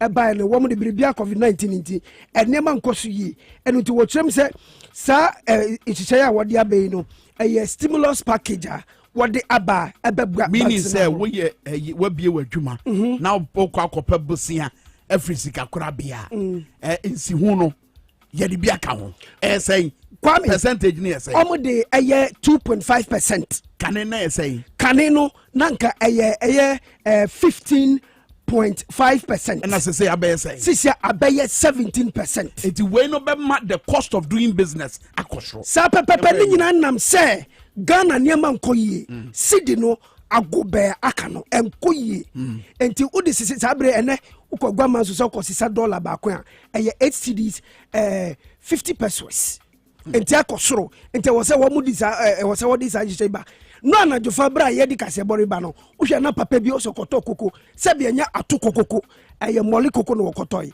na koko no 2 cedis koko di pe sisi akose ba konso 1 cedi enti sabri amane mamu ayede nyete wo se wo mu disa jije ba enti graphic e dia ba ewenim ha okay Mamfa the anchor and twaso na ohwe the anchor opposition juju catches free SHS policy as government takes steps to review all flagship programs to revive the economy. And yes, drobina opposition NDC eto edi anye edro no anya ache eye omo wa ban mu we na anko eka ama se se won antie futu omampanyin de down tondraman mama ka kire won si won to wo buase wo free SHS mu won sisi adan na anko se eye juju eti juju no anya ache omo wa ban mu ama se se de aban ni abra wonam kwan so as se anamotu awotuo ne se ne nhyehyɛ anase ne dwumadi ahodo a wode to akwam se wode be boa ne mpuntu aba o my Ghana no won sa ebehwe ne bio. I think 800 million new months for North project will succeed, Minister assures. Ajosafo being hounded out of office. Ye piano every new office and answer ni dibra ye demano and answer MPA ye amanfo eto santere to no so aba no ye piano fro ye mame Ajosafo Minister for Gender and Social Protection. Party uses police military to intimidate MP supporters. Where you see what Domeko Abenya MPP for about one police station executive election. Sasemi awabosu. Mami 5 foot nkoma NDC. Anko the boss. Say 2024. Yeah. One more day. No day. One more fight say NDC. Say ne be match. Okay. And also, Faith Chapel Assemblies of God supports Wager Hospital, said Pastor Max 20 years in ministry. We call the daybreak and opeya. Was it drone medical centers for Anum and Ketekrachi? Drone as a mima mosha baumia when ye Nifoni Nedahono. Aha, and a worker humemuno. Nasa say a year if idia e too far. Na etimitam moja. Every kroba akoso de ko krofo froso etimitam nro ede nante no e say wakotwa homamu a ye de bi eko enum na fenso ketekrache o hwe mfonyi na da wana wo mutwa homam na omode apa dwumade no ehontoma. Front page comment: time for Primpag to be proactive. Primpag the obo enkrata omu batan ku omu anaso omu ku batan na we de adwenkyere ba ne se ebra so omu de omu na besi form na omatimi agina benane na omaye de amanfo epe boost for keeping Ashanti clean. Tell me who prepares here of treasure. Sorry, you say the currency and economy of every country is under pressure. Raza Kojopoku as a tribute was it her.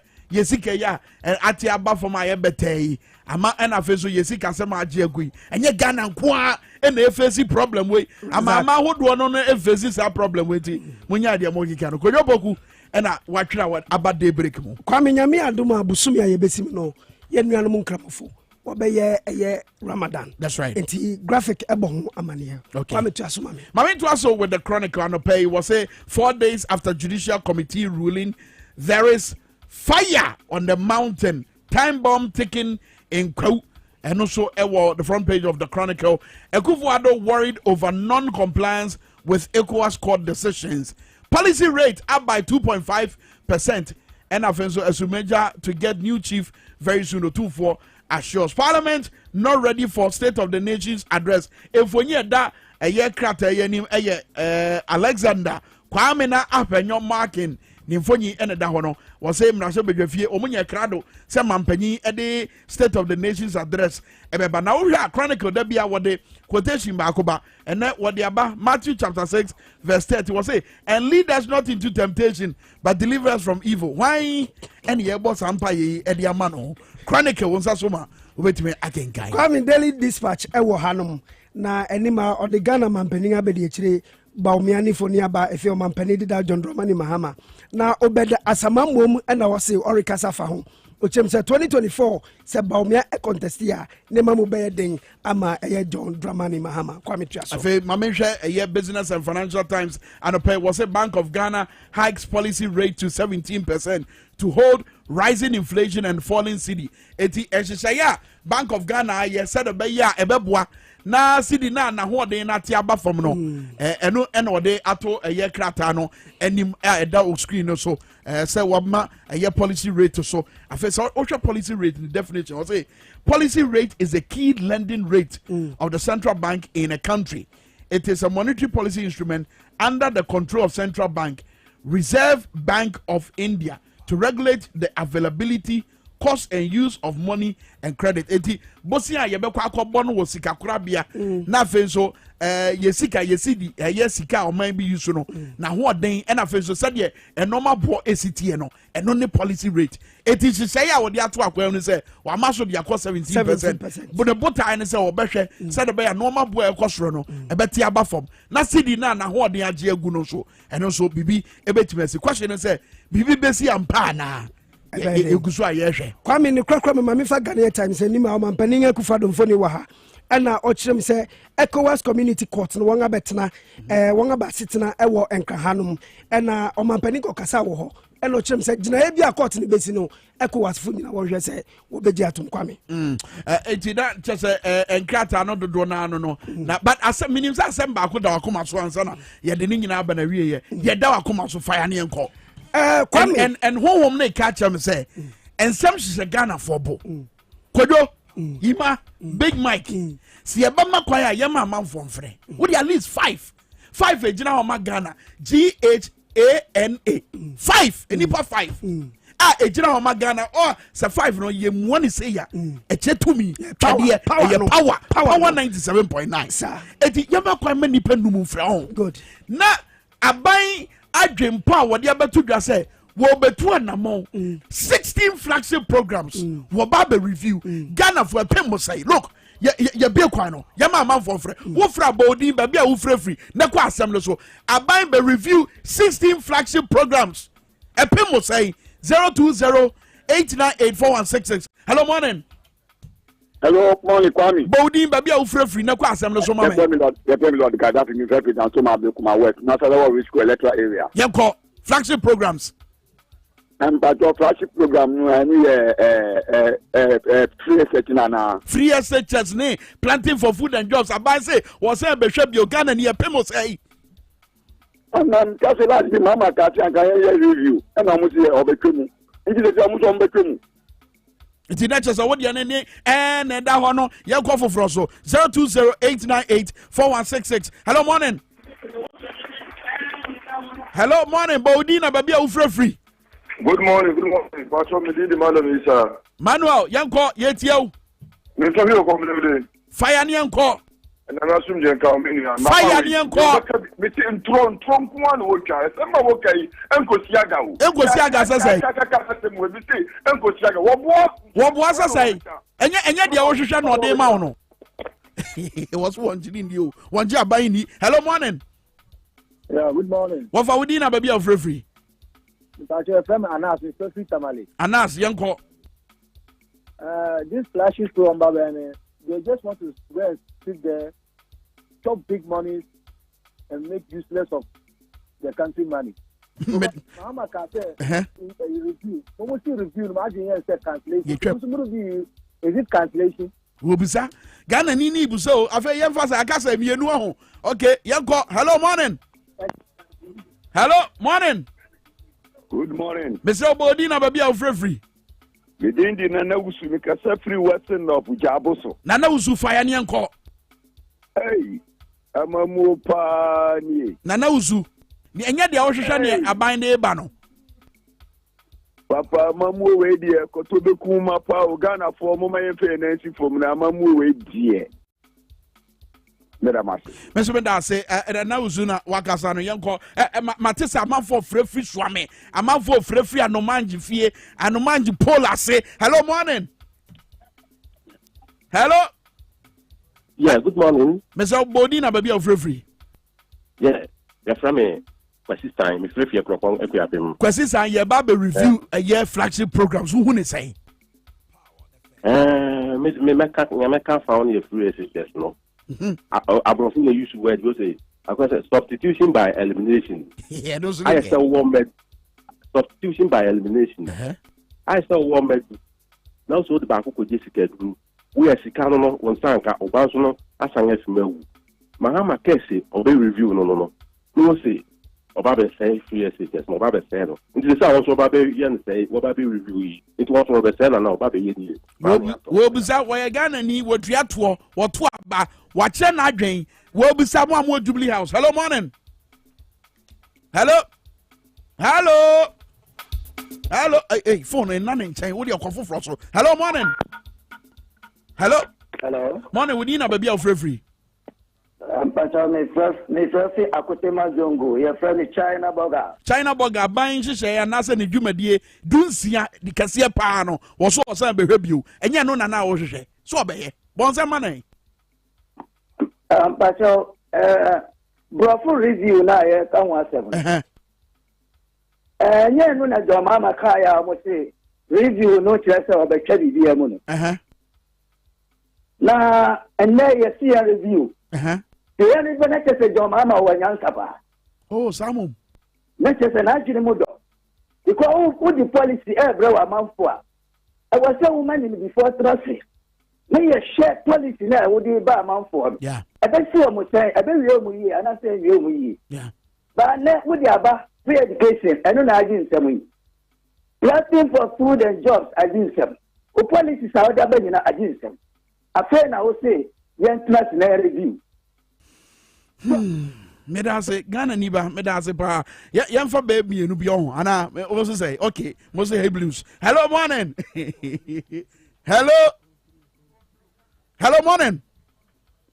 Hello, morning. Kafra Mashro 0208984166 and 0500000257. Hello, morning. Kafra Yashro so what ye bisau abai the programs 16 hours was I be heard no. What Ghana and who say hello, morning. Hello, morning. Good morning. Mr. Kenya Howudina baby of free. Upon Abina, taxi driver, I'm facing movie. Taxi driver, yet you. I kept saying BBC, what be saying, of course, our course or free education. What be saying, when you young people, we are also into a amount of other finance experiences. Yeah, that's it. But Nasa Honor Castle, Baba catch a Ghana for. Am I Ghana for who say, hello, morning. Hello, morning. Good morning. Mr. Odina, baby, of free. A friend of George, you make a selfie for your science, so what's enough? Eja George, yetio, flagship programs are here, Baby Review, who say? Hey, we are saying it here. We are saying we are a mumo kokua, a samba wa so, a buabo wong, we see dear, a mumo kokua, a samba wa so. And then you say, Yonabo upon Kromokasa. And then you say, no, Casa and Casa Naba from Sano. Now, my friend never does about me away. Hey, you're telling Kate, you offer review number right. Ghana for year 2024, no, I was here. Meda say, na said Dr. Baumi as say, well, boy, I'm a drone set Timako and num naked cratchy. Yeah, call for hello morning. Hello, morning. Yeah, Mentonka. Hello, morning. Hello, good morning. Mr. Bodina, baby, of free. Of INTO review, review programs. Hello. Yetio. Yaton Kapa, call Yetio. Aha, oh. Nanado de Mujana Samano. Ah, Sasa. Yamina de Chianaka. Debbie young Manyasa, we bedroom casa members. Members saying Comoya ye Debbie. Look, so what bomb pie ma and penny form would do so and answer and penny form of someone and a poor more money tumpon. Look, regardless of our differences and Bible pie my and penny form. Hello. Hello, good morning. Mr. Odina, maybe of free. How many are you yet? I'm Pocho, Kamaka, young Kananaku father, or Nebaum, and common resign, as man won't to me yet. Oh, Samu, you can common resign. That one. Let's talk a market and young Kanana, a father, or Nebaum, your more resign, demand, because no one's on to me yet. And I make us a Samu. Oh, I'm a medase. You call for Frost. Hello, morning. With the Jasu. Hello, morning. We didn't have a baby of free. What I ate you? What they did to Can you speak up for me, please? It is the same thing which is happened to them. And happened to them very seriously. When Mahama said you want to review the HA, I'll quite quickly come onto the play and say he's coming to cancel it. But what about the saying better late than never? I mean, how about that one? No, they have to render apology to Mahama before they come out with that review issue. Why render an apology to John Mahama? But this misconception, they deceive Ghanaians, they paid life, map water promises, they couldn't do anything. Okay, very well. They couldn't do anything. Very well, me da say. I say one day count kwa yempa John Mahama cho. Hello morning. Kafra actually no. 0208984166 05000257. Hello morning. Hello. Hello morning. Mr. Wudina baby of free. Within the party Togo. What for you? Okay. Coming from the president and the vice president, they should resign. They were qualified to handle Ghana. They should resign on what basis? They should prepare their resigning letter that, oh, the work that I took, that I want to work for Ghana, I want to help Ghana to come out from the economy, I can't do it. And they will hand over and then go. Then we look for some John Dramani Mahama to come and continue the rest of their year. I hear you. Thank you. Medase. So also the wadwenche abetu jakra mini so anu ye ohene wunya obeka bibi batobo. Yempe afre for be last caller. Eti we me catch ni. Hello morning. Yeah, my shrimp catch ni. My fi catch kwesi say. Hello morning. Hello. Yeah, kafra also my show. Kai say kwa mixture. Eno no boa ma hoden aba we yekuani, we yedwadini, we ye drobani, we ye chechire ni, we ye nsentwani. Se say akra da kwa wotai enante kwagye nkofo nsem awia wo se wo tim fifire. Ahoden ni timisa. Sa ahoden ni sa, wo dia ne se obedane akohwe kowa mixture. Na wagana ha ye dwumakuo ba ko pe na ton kowa mixture. Titiri won kran ha. Wo de bohwi na ko Tema Community 5. Little George Health Shop as some Namike. One more the PV of being roundabout and I think so Presby sorry dining them. O call Little George Health Shop. I will say what thing Kase Kwame Minke Kase. Say what thing Kase and what they nasa kowa mix and a bebo.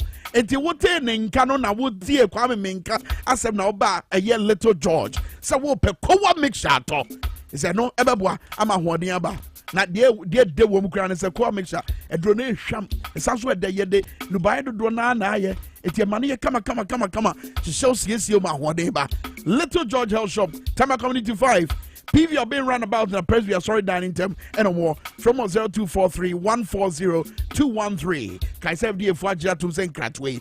Ye agra answer na be kono die twa to fire. Kwame asema kodwo oponkroma kan. Eburifu bete. Ekropon, Ebriu, Jakiti, Enum, Boso, Ejekrum, Pipimso, Blande, Bososo, Osino, Eninem, Tafo, Begro, Koforudia, Ghana Funyana Betty. Say, Wanga da ye titi Kwame, Etiasa, Missy, Uyami Yawa, if you use. One gazon himself, Uyam, Cope, a fatia brew, Nefa, Najai Kakadruno. Kakadru na mwa wow enti Ghana for one tia say abang no we failure wadada yen Kwame ni nyina echi no but hold on yen so anu adro ni yen nyina ehwe I mean like it or not abang no or 4 years mandate 4 years ni so ansa na yakoto santina to aba within this 4 years say asema ba na yehunu ba bia yemfa na abang no waje atum say adwinkyere bia mo kire ne na ano no wo de fa wa na beboa wokofa boni be na wom oni anu adru sir ontimi nye enti yempa oh nipa betumi aye no wo ho but time ne nyansoen enti erinche Ghana fo yelum nsu entwe hope ebre ne beso ba sabre yenye dai bre aye wo me de ene ko se na hwe ya next year be do 5 cedis beso msa Kwame answer na mekokora no Ghana for XYZ Broadcasting Limited ye dia desra de bitu nganim that's right say yare kwakọ ye enyankafo ekoye won adoye enti yesere se obi biara mabu ayen entade ni niam wode aba na ye entare ni ye emprengi ye pedian omo sugar milo eni ne keka ho atoko ebro eni ne ka ho eduan ye pemprempring eni drinks ye mpe alcoholic yesere niam ayemofra eni ye dire kwakọ ma won enti ye pe soft drinks omo ka ho bi milo ka ho bi milk ka ho bi ebro ka ho bi ni emfa koma nyankai nyankopon yadom a Kristo Yesu na ma ne hunu da 15th April ene edisa ne mai beko Ghana for mumebuaye XYZ Broadcasting Limited. Ralph, the video now ready. I'm saying one fan to screen so no more share a year more number now. Said a ya moi modia muntimin fanta dien and nase muntimin fa a year anonym dia no embano. Ubeti dia danisika. Momo number near 059 721 5419. 059-721-5419. Ediye bebasu ye XYZ Broadcasting Limited. Kaise XYZ Chewodo Easter Chewodo ye Cheyedo ye boa enyanka wisia wo mo ni bie ye mo bibi ama bibia ko ma no sede be ya ahunye atu obia no mo de na ya na empempenso na different level crowd anu ye den eti ye kwa ye fa so na ye ne mu nyina ye boa no eno no answer na John Dramani Mahama beba 2025 no wey ne ye pese ye ne de bua ye nuanom a wo mu ho ahokyere mu eti Easter kire wudo eno no beso ya se XYZ webi XYZ sir Power FM TV XYZ Radio XYZ my xyzonline.com adwumakuo yi so pa Volta Power Ashanti Power but I said let's talk educational consult almost so the omontuma boy dia no enu ntina adwuada ne wuku ada bia omode educational time bomb ebreye e wo dwabo ase dwumadie yi so we ye kwan omo fa so sada be ya entete efoforo na amama hodo e fa so e de atete omo ma sada be yo mbaba be ye mpanimpa no we ye kwan hodo omo enso fa so omo kire ye eti ko let's talk educational consult na kwaje afutuo suku wura wutie me kwaje afutuo sada be ya suku no be ya akono cheche ni a wutie me ubeti ba ko let's talk educational consult akwaje ntete sada be ya kwan foforo enwusu besua na wo de amane nkwadai na nkwadai nso abe ye mpanimpa na de wom kra ne se wo mo boa tete mmofra ekire ema adwempo bi bedo omutirim so mo ankasa ebetima ayo omunyuma omofra bi LTEC Entrepreneurship Academy abofra wadi vie 9 saa akodi ne wadi dunwotwe ye de sa adwempo ni so omutirim entrepreneurship skills and of his acquire ye faso kenkan ne tiase ene said ye si boy tirim hwere ne nyina ye ntete let's talk educational consult e dey ma ehwo machi akomo attaching Ngwa State Mango Street, Omobain, Lejokuku Municipal Assembly. Wait from 0249-069-821. Let's talk educational consult. Also building the future through children. That's one, Jim. Jim. What Jim? There be no pa. You better on it. Power. Where you are?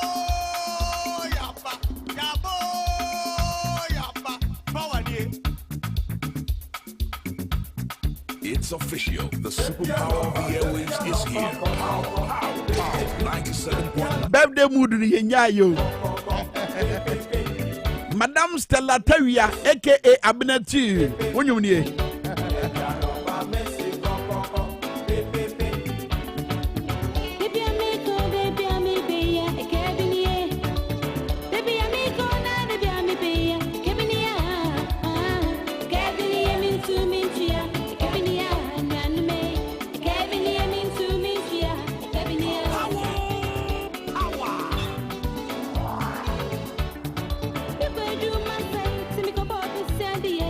PSO cry ye crado enche bia eba nchen se say jaframa eye gas woswa wo cylinder na de ko gas station akai se sika na no na wo de ko no wo sa wo de bi ka ho say ya tutum wabra ya tutu fa ho buom ahyegetua de kosoro eno mabo kosoro jaframa asem no de ene de eya asem foforo ene PSO cry bebo am ya ko Ghana fa na nyina na yehunu said ye tebia ne sitie but message we free Fred Forcing ho was it Kwame the whole cabinet retreat is turning out to be a waste of everybody's time. It appears the whole meeting is centered on e-levy and how to pass it. Almost all the so-called policies died with the 2020 elections. Even free SHS is a living dead, Kwame. Dr. Obel Samson appear added a message about and I didn't say soon no se Kwame some can yo me yes America no more tata me yes America me dwuma mu no more frefra me esa dentina me kokasa and also yakwa asa besi efutu a me de ma ban say one review free SHS program no doc ye da say koswa na kasa magana ye Daniel wa ba ye ba PSA aye krado wo de ye befa baby foforo menko baby aye be sie.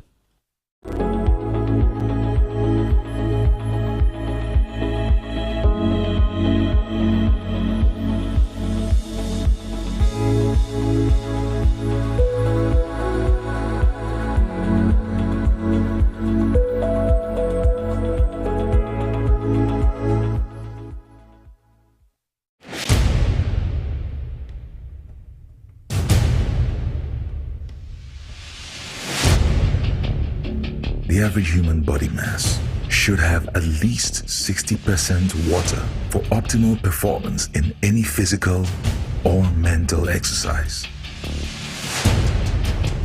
We can help you maintain it naturally.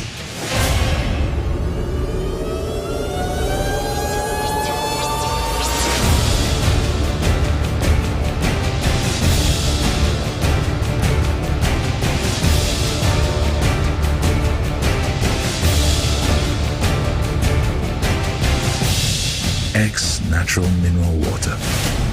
Simply natural.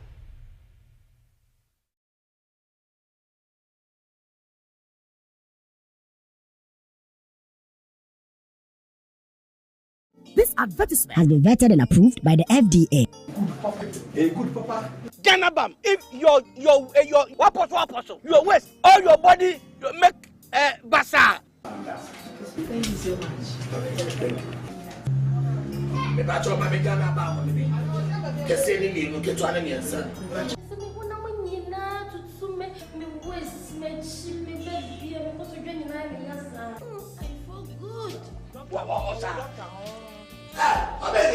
What are you Ganabam! To wait here from doctor no. Where you there? What massage there? 70 cedi. Let's start tobacco. Ganabam! Yen to embe to her. First start tobacco nti. First chuobi 20 cedis. The doctor. Nemo, say Ganabam come. Sound two. So also if you have Ganabam. You can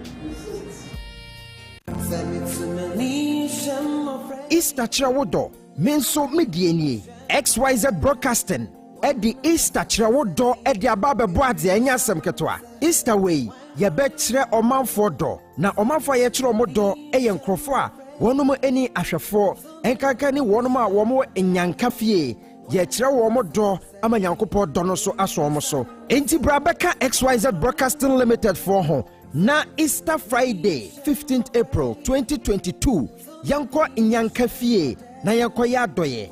Enti ye show bien cry say, Bibi bia wo bia. Say Jessica, Ediane, Anonom dear, Entoma, Entadie, Samena, Empabwa, Yabejino odoso. Kitwa bien sha, enti e free ne yeko, ubetumi de wachede aba, edani dura e de akwakoche.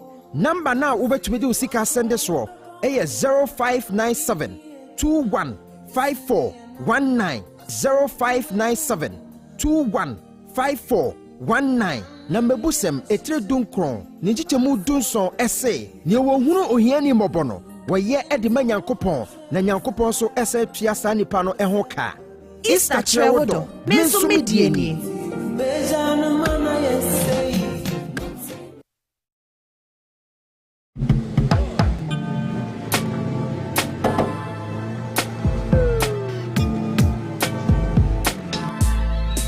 Welcome to AutoCheck Vehicle Diagnostic and Licensing Center. I hear my car can be checked here without going to so many hour crap. Sure.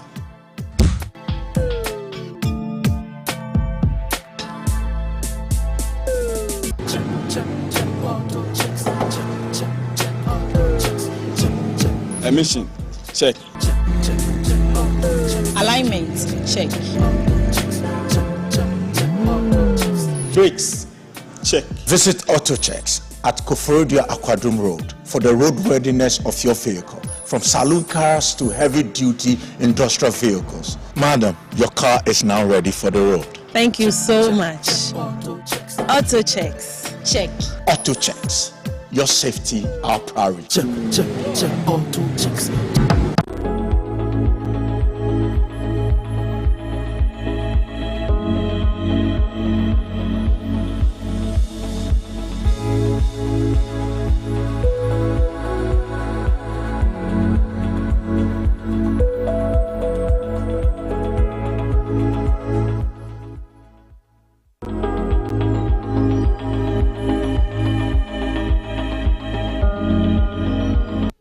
Years. Why are you best in facing?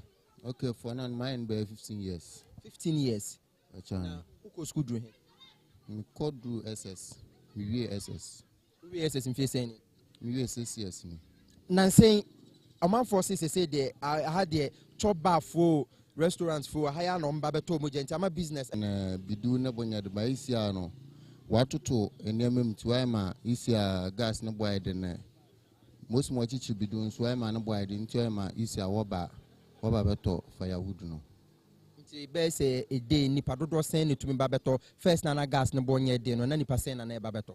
Oh first na de na on sheda nye regular by isia no metima kan de oyesen first na we oyesen first na no use gas more no isia na gas na boy din why ma isia firewood mum na okosen gas no afọ na eba ha bibiri ebeto niema na nsen wama mama nyante ase se efie bibiri okay no mess ne de isia metima ka de efie fo no woba vonemba na ye je boa business no oboa nti wo behwe se wo betrim na be pemfidie se ne eya wo de be papa se ne be ya wunyu so wa hoden na wa fa bi ma ka wona adwuma na akoso why wadwen se wo yesa oh my nyane sa wo pe so wo be yusu do man keto bi na de papa ne jano unya no he okay minya no for now ne de minya no forest wa na akoso sa na se obi na beton ma obi na beton ma sankrofo no wo mo si omunya ne he firi se obi nso beka se eni ho kwan se yetwetwe nnua sa sa kwaye ne sa ehye wo bede yen ye bewu enti obi bebisa nso se gyaye a wo papa ye ade se free forest se forest no den na beka fa ho okay aya me bisa wona wo se forest na wo di free de ba na enti o won de bet there from a harder ko aso forest funu fema wo hu de for now no edua papa bia yen eni hɔ no ma wo kɔ de wo betwa ntimba na eyi a wo benya to dem na watwo letter de akɔ de aha tu aha no edua papa bi eni wonti dem dia wo ma yen de yen do na reply aba na wado nti onya do a nimu ndua no na won so etwa de abrem nti onya do na we dua ndua fofula se wohia eya wohia timba na eya ya hu ne story ne se ne setie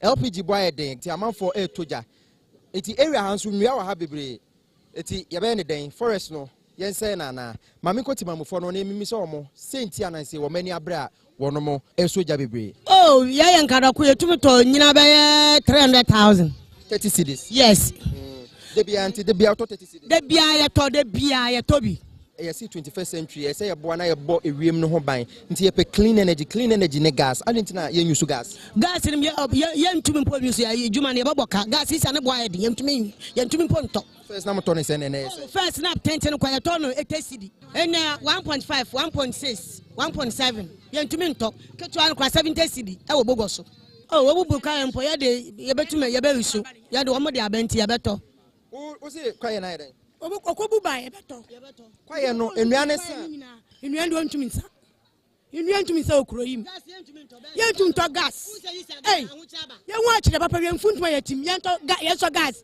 ye wie boro blast me da na me fa brother ye ntumi fele gas ne boy dem nti wotoja no e de nu aduane ton na ye wu aduane ton ye de nu aduane ton ye nkarako no ntumi so gas forestry for say nkan chemo se sa de nye enyu kwa se yesu mu jane ma onya ma mu jane ma wa mu ama ye nto no mu nkan chemo aba na te so se onte nyama so ma nyama mra from ne sa ba Ghana ye bre na say na nka ye se gas na ye de enu aduane na se moni abre amotoja wa ha bebrebe ye oye na kora se aye ni abre ye to ye ntimi to gas no we so awo choice ba de sample ni boy ye den bibia ye ntimi nto eje yi sese awo first no yi na 92 cedi and the oyi na ebien 2 cedi ye ntimi nto enye ye adwuma no gas nso ye ntimi nto enyina ye ntimi nto gas nso ye ntimi nto ba se wo hwa we no ne bo wo from chen gas because we 2 cedis kwa to menya bi no aduane emom de eto 2 cedi na ana eto 3 cedi a enya 3 a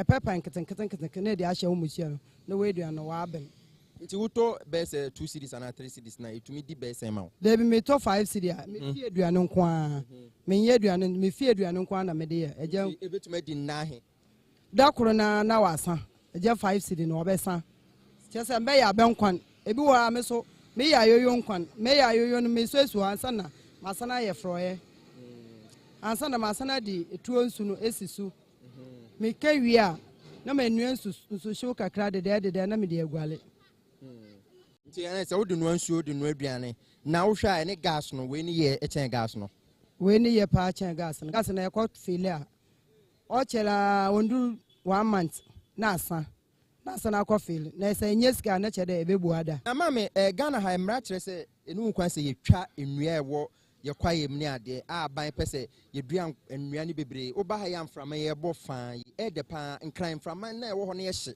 efise nnua eni ho bata ha nnua wo ha eti oba pese ye betwetwe nnua ne saa na afi mo ha so mframa na akwa ye hye na emmoa ma ho ode na mumpuntu sa ndua ne de nyame na adom nyame na odua nti ye twetwa na na ofifiri ebi so timi dua ne haben na okwadua banche odi mensini akwatwa oye de ne yala obeto na amaye nti edua de oye ade wo fifiri nti mbako so ato ejana nti ejana de sagas no wamo ante do ajana na ye beto na ye beyendan na samanto jana na chede mbebu ada na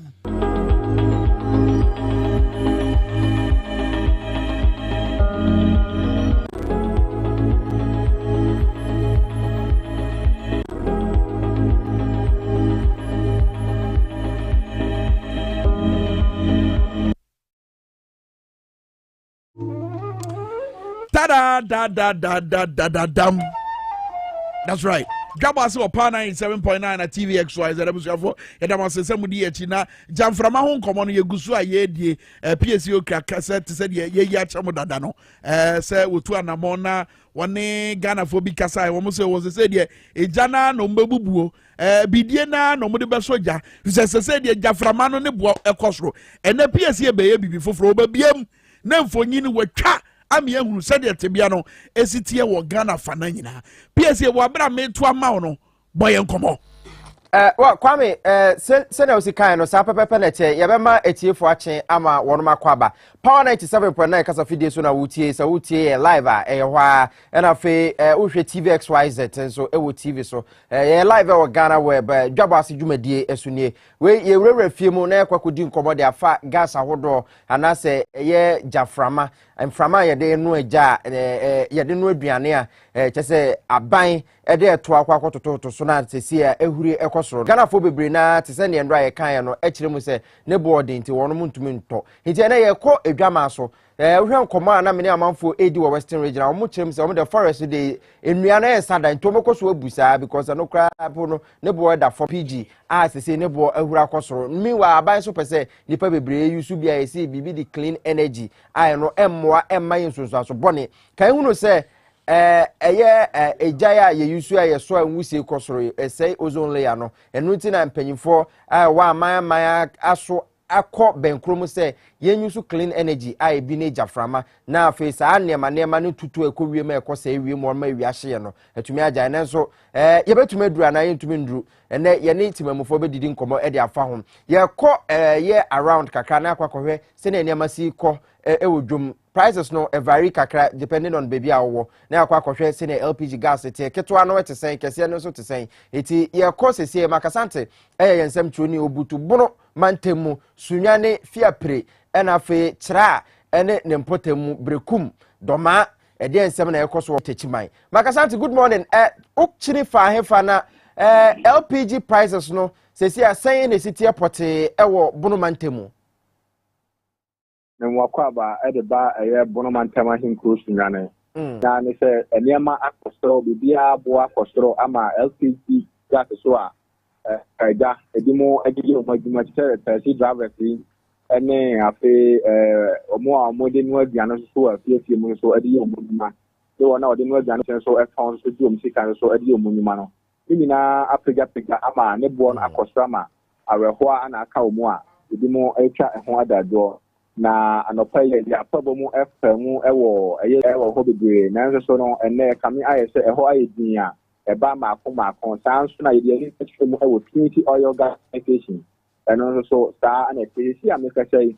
ewo health oil gas ewo sunyane abisin na no so ye ba ni timi ehu se attendance no ewo form ni pa maako ana omu eba opanyina ono ana obaha no mu a omanagi health oil no ebe ne kasa na o se wo hu se ebo no aha aden pa se obi ba sede anka osu epa no anya saa na onya no ana bi musu wo hono mo amoba musu fele ma wo mo no omu a na omunu ayak takasa aba omu ntem kakra dan so no sede etie no Ghana bi ba kuku omu a na ado na aye form na saa na ekoso e wo hanom enti pana de anya de omutimi eba first no omu a maku bi na omu ati aba abefam Okay, eti Mark, over to me at the year afem kakra na wa kire senior prices this year because ohwe sa fangora na sa ejaframa na prices no vary kakra everyone crying any sunyane ma yenhunu senior prices this year e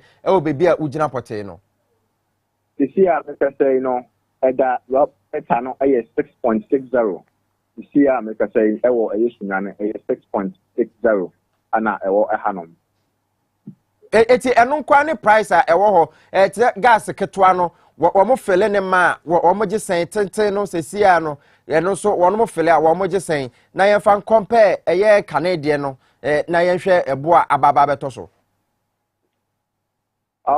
ketwa no na anka no ebi mo etimi efele no eye 60 Ghana e wo hanom ba sesia no eda eye 80 Ghana cedis e wo hanom na kesi no na di mo eye no eye 100 Ghana any 1.2 but this year no so apeja echo 1.4 any 140 any 150 e wa hanom yes no price no different from Accra ketwa na ye be 70 80 more baby and afi kesi no so na number 140 150 depending on baby kwa water no mark my emphasis na afi onenti mamofodi bi ndi nkomo na afi ye kwaye ni mo no so ye ne wo mo so ni nkomo e wo ho maka sante ye nsem troni a wo no ebo amane efri bono mantemu kopiemu a sunwane tachima ne mpotem ode na ni di akire na ode amane bo e da bright clearly price na kosoro e wo ho a difference ewum Akra ebi mu bu omo de 60 any 50 ni ade bono mantemu e kosoro ma yenko ahoma na so biom na afi yensan ko yensem troni foforo ho na yenko hwe ye bakwa hafo na afi ya hwe ye central region na say ye beba greater Accra ha depending on reporters no baby wono ejina sesienti yabekọ yensem troni eye papa maxi wo yabesan kọ yensem troni ba kwan efre no sule jamani wono so ebo amane de free ahafo potemo na yakọ akọhwe se the priceless no esitie pote ewo ho kan hunu se ha edwabo ase ewo power 97.9 kasa fidie so na fa TVXYZ yegusu edi ojaframa no ehon komo yabehwe na mpanyifo ahodo bebre na wono mo so aka bi ewo mo eba saa emframan edwadie ebi mo ekotono bebre na wonom so ede ama eye oma wonom so eton no eti te se ne petrol no ebi kwa kraba na ebi mo so de omo kasa kwa kotono so no saa pepepe ena ye saa ejaframan ehon nsem so esiteti ye ne mpanyifo so a wonom eton no ye bakwa kodi nkoma ka se tax no akwa akopembe sen na afi yakwa akohwe ye kwa ahoma no so reporter ben no so sule dramania na okay ye kwa Accra ha ya na fe ye ne yensem troni papa maxi akwa kwotwetwe nkomo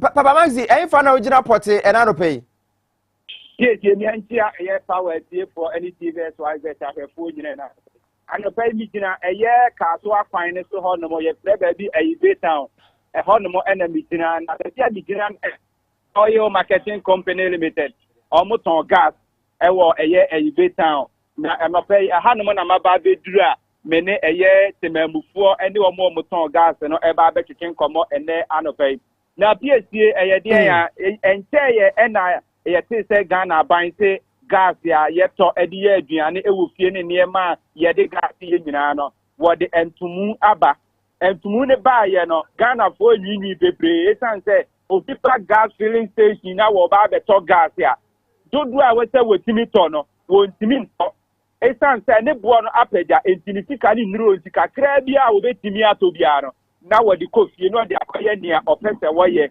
na me ba ye me ne eye driver a wo nso car use eye gas bebre adidi nkomo wo mo se wo mo to gas no a entimi emfa mo enje adwuma a mo ye for the day this wo mo esa tobika ho ne se gas ne for akosoro saa no so no what the gas ne bo na akosoro no ebeto passenger na obefa no eniema obefa ana passenger na obefa no eso esan say what you meto gas no ne bo den na ono so enje lorry fa ewo fom enti no saa na koso ewo aha no mo all right enti maxi from no mo ahwe ye wo TV so na hu say board white bi ya trotro prices ewo so ene ade a ma hu say ya say ekosoro akodu be say 9 cedi 80 pesos ye den na wo mo sa tumu da ben na ntumu ni bai okay the water gas na nkasa wo ye omo post no wa ha ma me ne ntwetwe nkomo okay opani wona ha no mo o manage gas ni no da ben na sa ye na sen na titie emamo.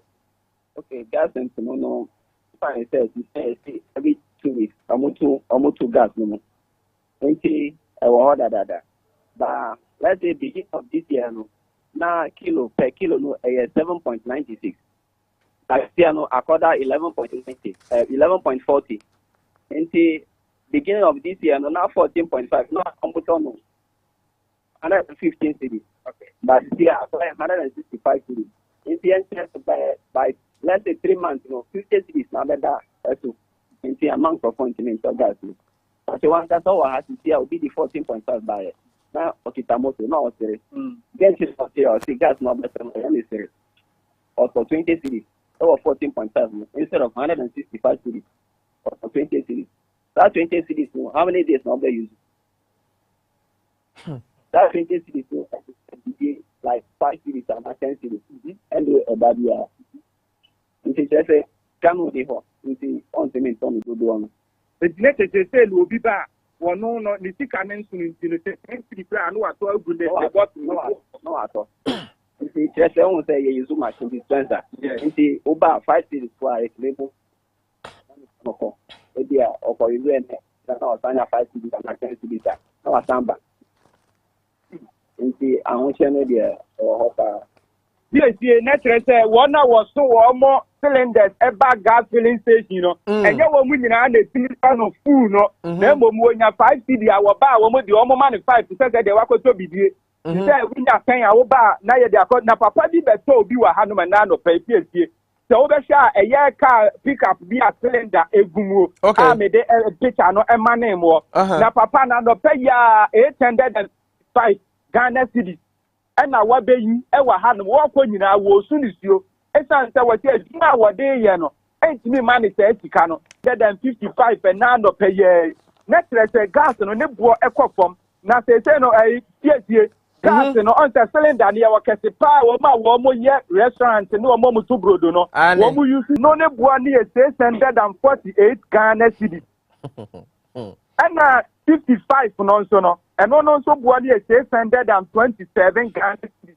Next say uko to brodo, uko restaurant na uko didi no aduane ne ya teso a next say gas ne de ani nyira no ababa de tem e wo hono a Ghana fo a wo mo ba ha beto eye gas de tie wo mo ba wo mo su papa a wo mo tuli ento eye gas no. Okay Maxi asedan kan pa say what to be this report we dey free eye Ayigbe town I work as one put mo dey abre but we ni papa bi di nkomo ma ye ni etiefo ni ahwefo enkohwe papa no na fe yes so wa hanu ma ende ye nua no wo hwe ha to so wa sem bi opese wo de eto wanim. Okay eti briefly eti fama no na fe na ye ti say abano so the cylinder recirculation there. The person in this cylinder circulation normally ban cylinders no. You see Yama Koto no like 14.5 no. On me about 10 cities, 20 cities a boom. Say almost the good stations now. The Nipan Bano kita 10 cities are. You be Yama na omo be bunu full. The Nipan Bano ni scanner. Na Nipan o tank for fear na omo be ni say. And also ye juma wa hanu ye 5. Na say cylinder circulation no ba. Yeah, you know, to me, you happy because on better gas is a senator cook and a Fanta. Would you boss a bar? Now, if I have no year now, in the Bema, young penny phone to on the palm a bimu, on the yeji, because cylinder no ya feel your hot. Yeah, he said, yeah, if I back one and if I mean, Bay Jumaha, and yeah, I can ya Bay Juma Bank. In penny phone, almost year, dear, almost dream, yeah. Okay, eti we papa yi ba kwa wono eton gas o Ayigbe town na o te se wo dey sem twoni papa Maxi twetwe nkobo no ba Maxi ni papa bi so twetwe nkobo ho enkwete eti mamufo ni bi se feeling ni se tie a wo mokoto gas na wo mo esi feeling na afi yenhwe no na yentie no yewi a me se na priceless ni se tie no nro ana ye ka se 9.8 ne bibi asa akosoro me the list na bebrem nti mo amutie no me tie papa we mra sisi ana afi me fa priceless no ensa fa mamo Niema no de ne boa ya din that ye say two oil wa hanu gas ni so ebi wo krom hanu and so still an ya putin that ye retu ya ni say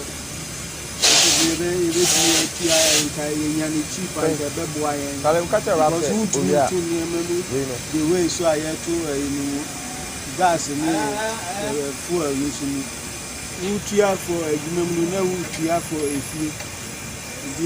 Either way, now, so now double agony. Okay, eti we papa bi a ono so ekoto gas ni bi na Ralph Mesrel my price list na ento so na wo ma wo mutie radio no power 97.9 for no ya mo bonchire o mo eti obi kwa akofele ne dia na ohunu price list no se na esitie no se a kilo ni 11.40 eti 11 cedi 40 pesos eti se asa wo kwa kobu a ukra cylinder no 8 kilo na 91 cedis and 9 no so 103 cedis so ukra 10 so okoto 10 kilos 114 ukra 13 kilos 148 14 165 16 kilo 182 Ghana cedis nti ukra ne efa 18 kilos na and so 205 Ghana cedis 19 kilos 217 and 20 kilos na 228 yanko amana so na yanko afo mantemu na yade ensem chironi Sule Dramani enkonko twetwe enkomo Sule, good morning.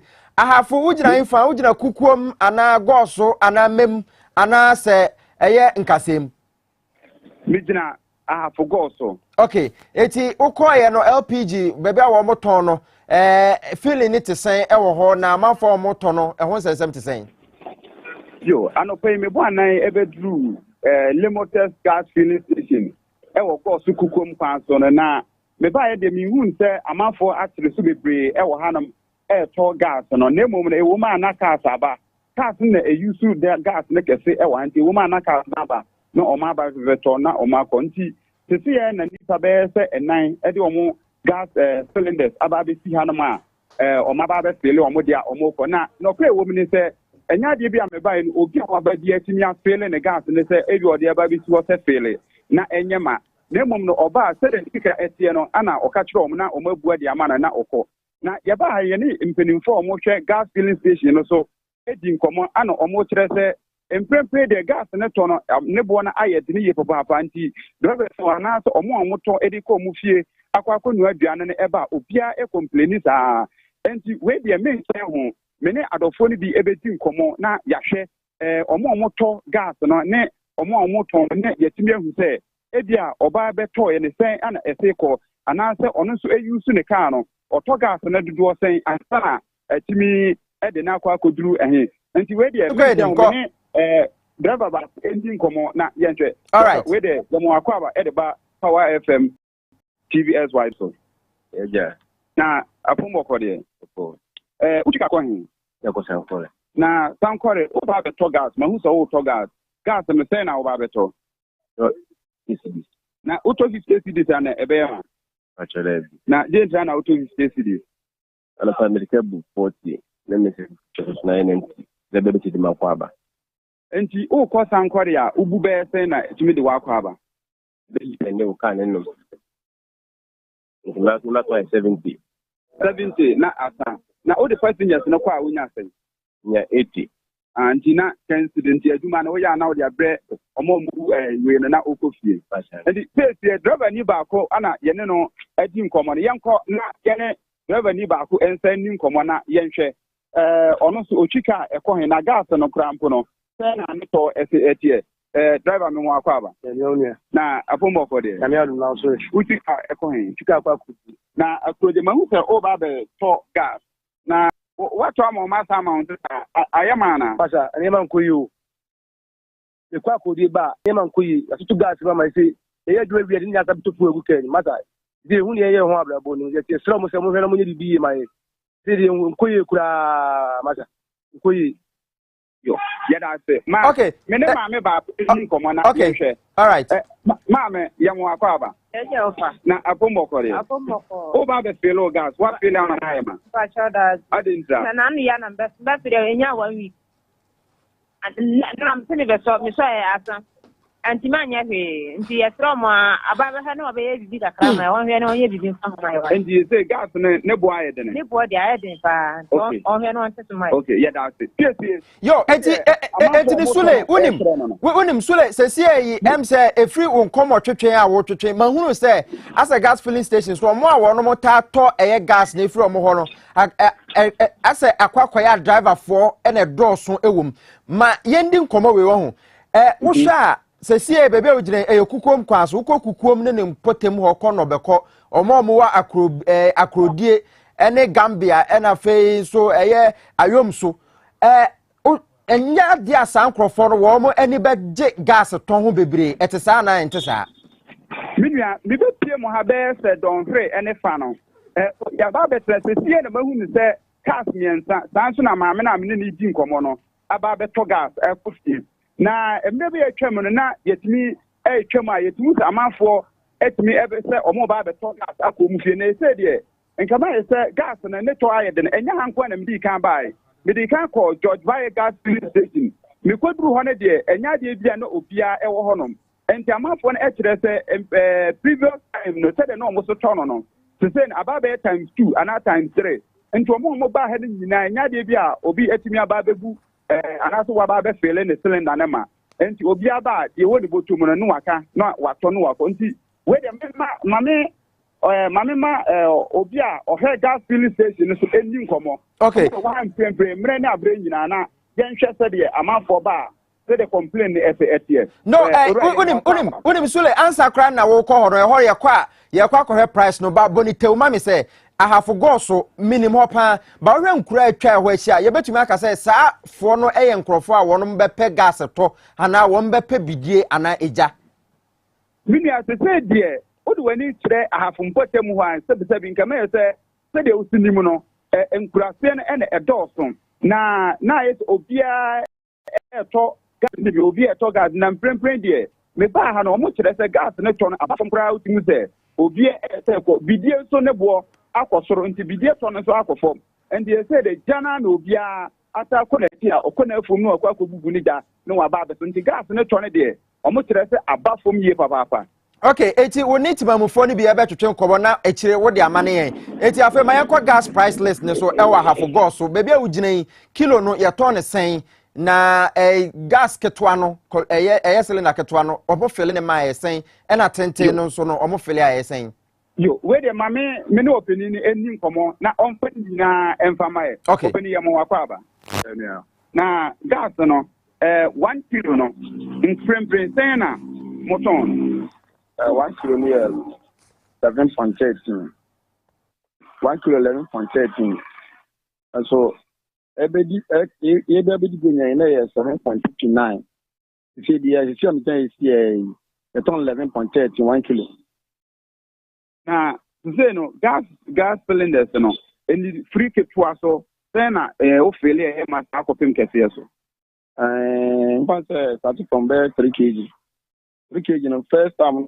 Ni a ton 20 cities by say opa zubu sa 3 kg na oba ton better 35 years season ayema ana kesia pa no so no sen na kesia pa no so pato fele na mapa da wani na ayema na amanfo ba omutimi fele mane ya ma na sa oba ye ewo ni botum no ka ma mo fele mfa say 180 ni kura na ni obi oba kura na 180 no ye fele 180 no wa fele 100 Ghana 80, 50.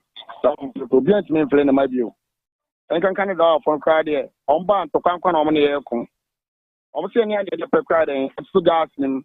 Also, bet my baton and after 1 week, 2 weeks time, a new price about now, latest, no, or down by the latest answer pay or near Solan to Kankan on the aircon, and to Kankan, that be a may a firm of him, Mulumutas gas. On bound, Mr. Mian, and the paying at the parking also. And just every 2 weeks piano new price but every 2 weeks piano new price there eba nyame pena me there me to gas new price ba piano and that too at mom and you say somebody na wo kan dey twatro nko anse na yeja the make twatro say me sempen for say o ma dey o ma ni na o ka ka 2 weeks piano mo tumu no ame yeso nya problem o gas station a we ba am say na dey petu nya na dey petu Why need see? And then buy as I see. The summer I almost do money content. The farmer the summer.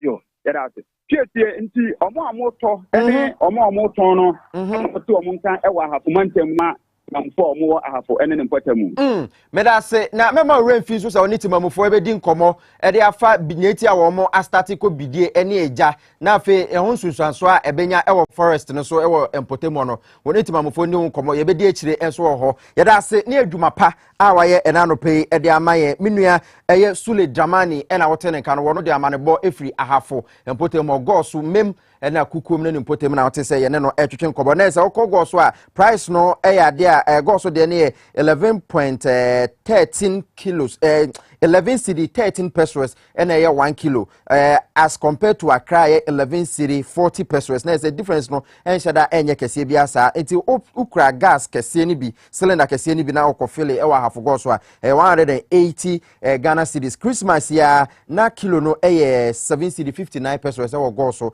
ena na Accra ha so na ya de e wo fom pa yi a se sie Accra ha de no 1 year 3 months into 2022 price no akosoro by 50 Ghana cedis price cylinder kese no se sia na akwakosi no eti ye bisa se why fault buy fault anase omo koto gas no na omo be jemu mo de cars etwe de ko filling stations ahodo no omo fault ana ye be kona akwa twetwe nkomo ye hwenim se ne Owura Ralph Bedi ye be twetwe nkomo wono ye vice chairman de Ghana LPG Operators Association ye ne no be twetwe nkomo na no pay wo DWABO ASE dwumadie so wo Power 97.9 na TV XYZ na asa no beba no ye mfa seda kese emfa ma to aboa yen pa na no pay wono mo eso ya sene se ye mfa san nkomo twetwe we mra efise hu hia wu kokroma na afi wo hu sika wo de ebeko ekrom specialist of sciatica 21st clinic se woto asentini twon pa wadaroma chenwa American House East Legon ho na obehu ye heavy do building no mo nso e wodome obehu ye mienu no enche bebie bi nso aka ho kofredua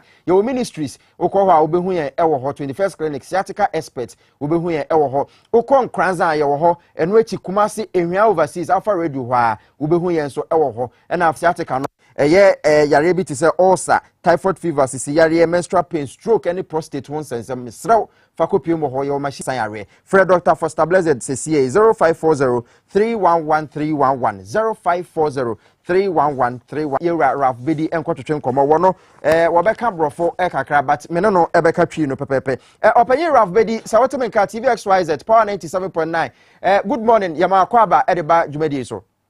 Yo, good morning, Meji Osewai. Great. Eti twi ninya papa ntino wadawoma oka twi ni kakra na obetumi de brofo no de afra. Sesie momo ye LPG Operators Association dwumadie be pa na mudi poti our value chain so. Yeah, we are the retailers at the end of the chain. The consumer comes to buy from us directly. So from the box supplier, it goes to the marketer, and then it comes to the retail outlets, where the customer carries his cylinder and go and buy any quantity anytime he wants. It's more filling station owners, no? And Yes, okay. It is a CNO, then LPG price. Because Christmas na LPG price and I'm 7 cedis per kilo, and then we echo 11 cedis, baby, cry do 12. Problem anything? LPG is a byproduct of crude oil. So, crude price, world market, cost diesel, petrol, and other products from crude oil, and also a cost. And one thing LPG is also a cost say to say senior petrol and diesel no acco. Eti we se anesi yebetumi e de ahye world market ade se crude bo ekosoro eno nti na affect LPG bo na ana se taxes aban de atoso e na aman na wiewie yesa.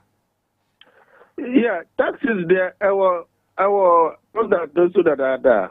I didn't come out any NPA any government. Yeah, but still taxes no other so. And once the taxes are there and the base price, which is the crude price, goes up, automatically, and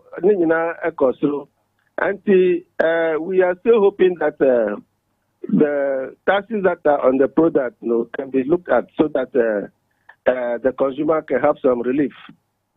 Okay, eti me pacho fire nante tax component na ewo LPG no so. Say obi beto LPG 1 kilo a so far around 11 cedi 30 pesos to 11 cedi 50 pesos on potemono. Tax components no etisen yankasa taxes ahodo ben e na Ghana ni no etia ansa na watone gas no.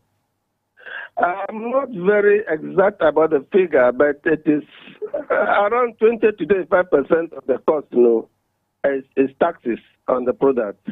Okay, it says okay, Kabuma say almost 30 pesos there, and almost 3 cities there taxes. Yeah, I'm fine to say big cylinder. No, the big cylinder now is about 14.5 kg. It's about 150 to 160 Ghana cedis. We can easily assume that a quarter of that is taxed on it. Wow.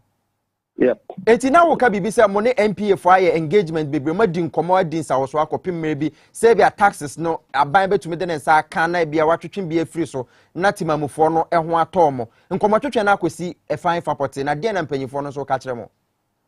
Well, MPA as our regulator of the downstream industry, MPA lets us understand that issues of tax are not within their confines. So issues have been sent to the ministry, to government for consideration. So it's a constant issue the retailers and the marketers have been putting on government.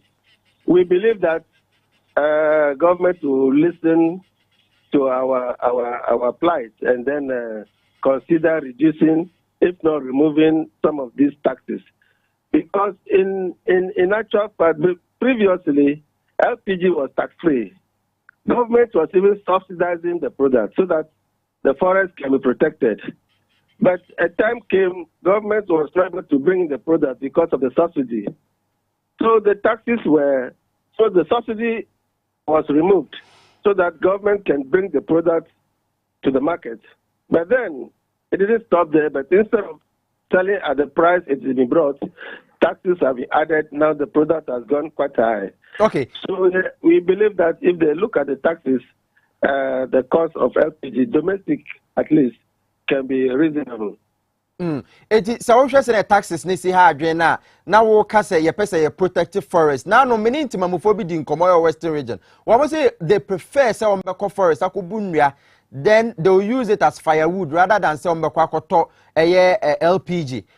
Who say time LPG bossa say kosoro no mo sales no ehon sensema konforma na. Oh, definitely. Sales have gone very, very low now. Very, very low. People are not able to buy the full cylinder. They come and buy just 20 series or 30 series instead of the full cylinder, which is about 150 Ghana cedis. Some even have the 5 kg, which is about 30 series. They come and buy 10 series. They come and buy 15 series because they cannot afford it. And we don't blame them. You have to look at your financial situation and know how you can manage your resources that you have at your disposal at any moment. So we at the retail point, if we want to buy 5 series, our machines are able to dispense 5 series for you. So that is not an issue for us as retailers. But honestly, the consumers are not finding it easy to continue using the product. Until then, say buy baby the sales no because we confirm say amount for because we deplete forest no e Ghana has say until say bibi ye bibi e dey afa ho opanyi mayemfa wonsi ha ye da sepa ne mra wanya e dey amaye Ralph Bedi vice chair de ma Ghana LPG operators wonom na filling station ne ye wonom denti gas for no mo ton no mo nkabomku won na president na bedi akiri a wote say ye na e bon komo no nti aban wo sempa. If you need to protect the forest, there and say adaroma, just say bois, na fe LPG bono ya maneba from because how comes LPG bono number say 6-5 cedis per kilo, which is not too far. And do 6 months simple na titabrema boom boom boom boom echo na still na ego so kosoro na yet was say you protect your forest. We idea back one say aban say you serious say person protect forest. This is a place I say and I say baby a sector is aban etume de na ni kire na otume boa na fe taxes no ekọ from near there because untume kan kire LPG for say I mo de monton na say monton boa so abra wo taxes no one person wo de won sabeka na we yi be free so because ministry no mo madwuma no finance ministry and afi wo ma wo no mke count so ma nya ne sa de a LPG bo bekoso akosoro and once I air rise o international market ne there I'm sorry ebetuma akosoro next week ebetuma aba na be LPG 1 kilo and then maybe a 13 cities and as a 14 cities which is likely to happen but we en koma ye bet to aso atwetwetwea nti akra price list no wo ko fill gas keto no na opene mankwa de se okura be 60 Ghana eko utu kwan kokuma se ne chi a ade se price no so e wo soro kakra fi se ye de car na de koye anopay LPG nkomo na eguso aye die no e wo dwabo ase wo power 97.9 kasa fidie so Ghana Christian University College Seven Culture say for over 51 years ya tete amam for pa nya sam keto ye de book mu nyansa e na fefie nyansa na nyamesom tete aka ho e na de atete mu nti courses ahodo to say accounting human resource management nursing film acting and for electrical and electronics engineering journalism central adwuma ni nyina degree and after diploma courses ahodo okwa ebetumi afaw na afei wakwakọ ye courses ni bi na hwehwe ewa amrahia ewo dodo wa denta kwa no so wa won kran ha se okwa ebetumi aboa na nimde na opani degree na openo yetumi aboa nso ama won sa kan wa bra wo mre usuade nkwa de obenya regular weekend sandwich and afei every other weekend there weekend courses ahodo ebetumi enti senior wo be yin ha no school no be yen hwehwe school fees tua no so very flexible no bo nso eda form wadawo ma obetumi afa form se wo campus so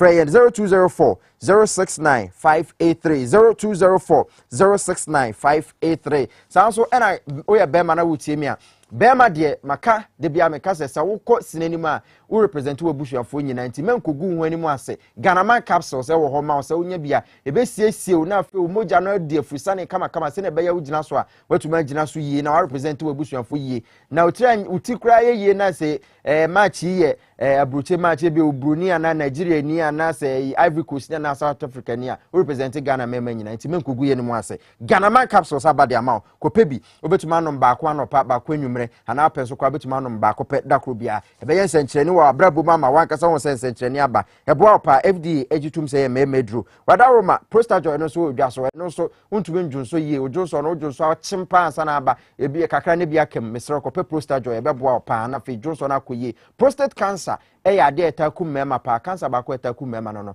eti won pese bi ebekun dia bon ho ban we 35 years kwa nya fe na bari nam bibiri ko pe prostajoy na fe de bia no ba ko wa bon ho ban prostate issue aba ho a FDA for say wonum kama say betuma boa nti wonum mienu ba kwa no pa ba kwa nwumra we free bebe etondro bia obenya bi 0244 72 7028 0244 72 7028 empenyefo ebetumi ajo so ama bibia atumi akonkan imbus aba mixture honama soja fo eduro mesra coronavirus nda so ho wakakra na yare abo kakra ne malaria kakra se honama soja fo ni ahode no nti yare kwankro bi kura abo a te say diabetes ni akeka ka ho a ese regulate soja fo no matem bia wo ya alert imbus herbal mixture posi ni ne duro no na betumi age wo kononum bi ebebo ama wanya hoden pa na watuma ye adwuma obia no bi emfa on adwuma awoye mesra posi ni ne duro no ebusu bebe etondro bia obenya bi ekọ health alert organic shop e vision 1 fm ebusu wo ho eno achi herbal shops ahodo nyina ebi wo ho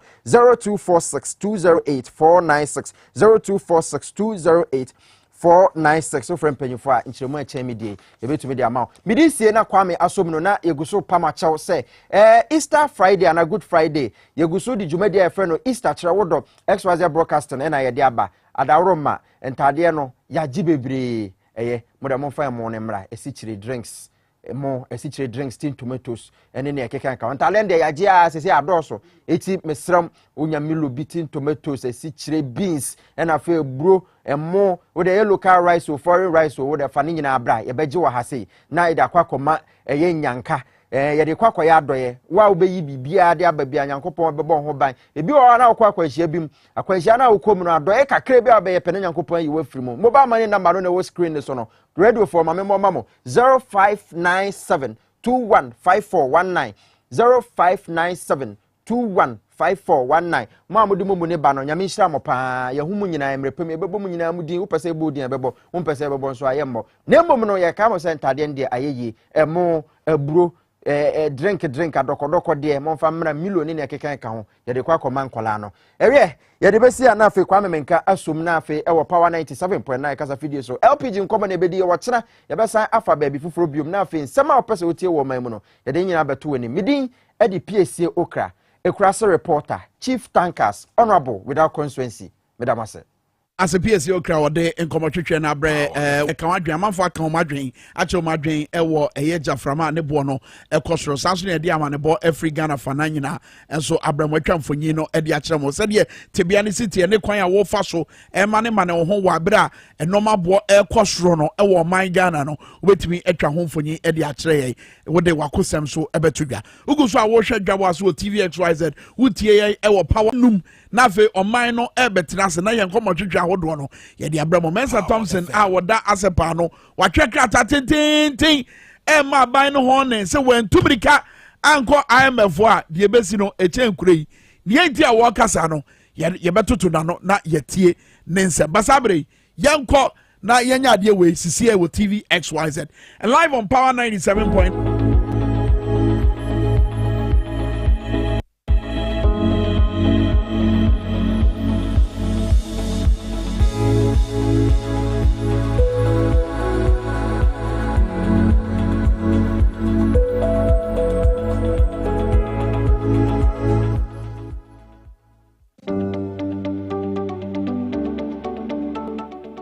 You are welcome to Ghana Herb Therapeutics. Yemamu Akwaba, Ediba Ghana Herb Therapeutics. Yen and I the leading herbal pharmaceutical industry. Ewa Ghana ha. Yeneni swadi hunu se. Yede ayaresa any eniji ebe mani penina. Na hano yebomoden se yede abe fumfidi ekukudam. Any ekwan ahodoa yenam so edi ye enduro. Now, modern say you're running in a safe and efficacious with proven evidence. Ya my yen running na go abafom. Send a bear obibia. So yes, you can you. So you munina mutimi atobi. Namunya ayaresa edi amamoho. Our quality control lab hano. Ya unsohe ahudo p. Ebi any pH. Ebi any moisture content. Ebi as any total water extractive value. And sana essentially total solid residue.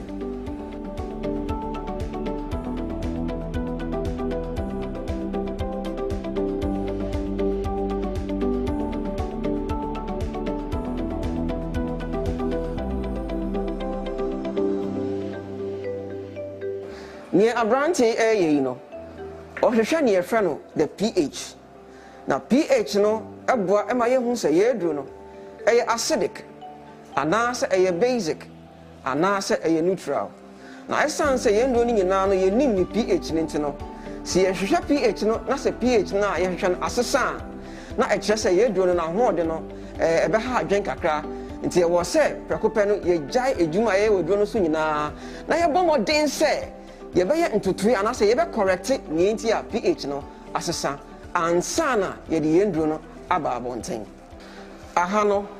Yedi efidia ye friend say moisture content analyzer eye hwehwemu ehunu se nsuo dodo a egina ye duro no no eye anase enye se ebro ompempenso a ye hwehwe a anase ebro standard na ye hwehwe na ye sanso de duro no ko ne akohatamu ye ne abomoden se eduro no moisture content no edu standard a ye hwehwe ansana ye de ababonten emfidia aka nyina nso no eboayen Emma yet me calculating your friend therapeutic dose.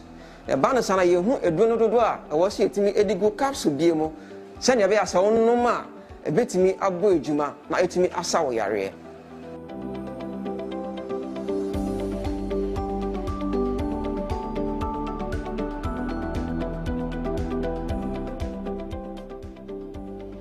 Aha, and I have buy a whole way in room the extract.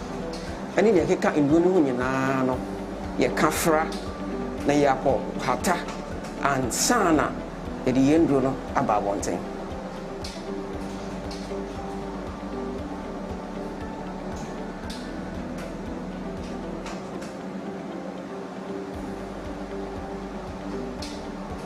Ahano, a mailing room. Now you're the abe from Fidia, a stainless steel, at the yam yendruno. Emma yenya friend standard pore size and sana ya koya friend capsulation.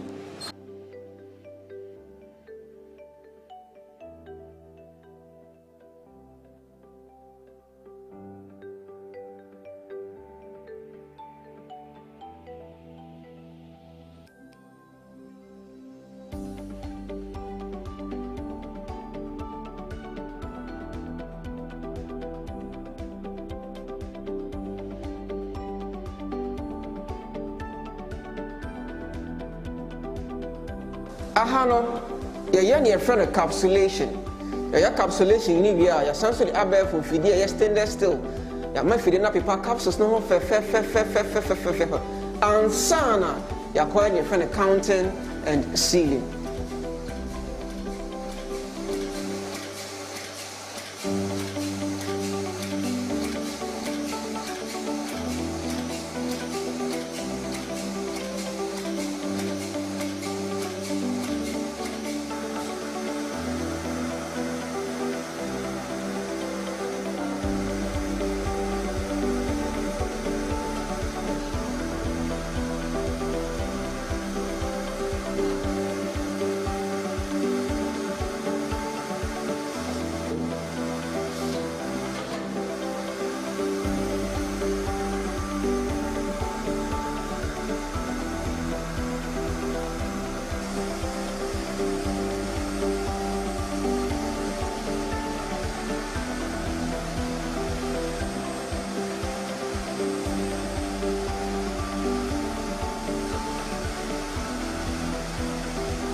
So you're free encapsulation and polishing. Your bunny a friend counting and sealing. The honso, you're the abef in fidi a cuckoo down. And one cassa a king kind in no doa, a was a container beamu. If you are, your sound so the silica gel at your tomb. Send a bear insure engine container no more.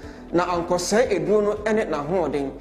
A real safe with dinner, best sound so I cut a drono of a fair with aluminium foil. Na isili no kama ansana eduro no aba abonten.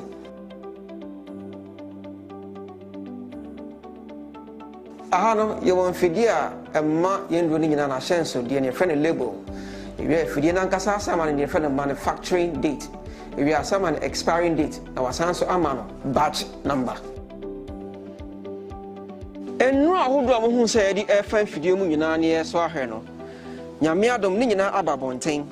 Na no mo say ye display ne fefefe e wo ye table isu na senya mo nim de da no ne edi kan e ye Ghana bam edroyi no e ye nku won aso anu ye hye na ye nam honam yaw bi ani ho a edroyi entumi ensa enti se ope edro a etumi etu oyaw ase na eyi free ho ema ho etowa pe Ghana bam ye wo ahodo mienu ye woni kese ene ne ketwa nya wo sika betimi aso no na wato ni atonso mienu no aye prostate edun won aso a ye di ebedwa so e fa no prostate joy we meme bia wo pese wo bo prostate gland ho ban ana se wo aya ka che so wenya prostate disorder no we ni edura ebetimi aboa ana se wenya urinary tract infections umpo a pedura fa no prostate joy na Ghana ha nyina no eno ne edura etoso baako eduro bia esen eni ho biom afen so enu na aka no enia ebedwa so very soon.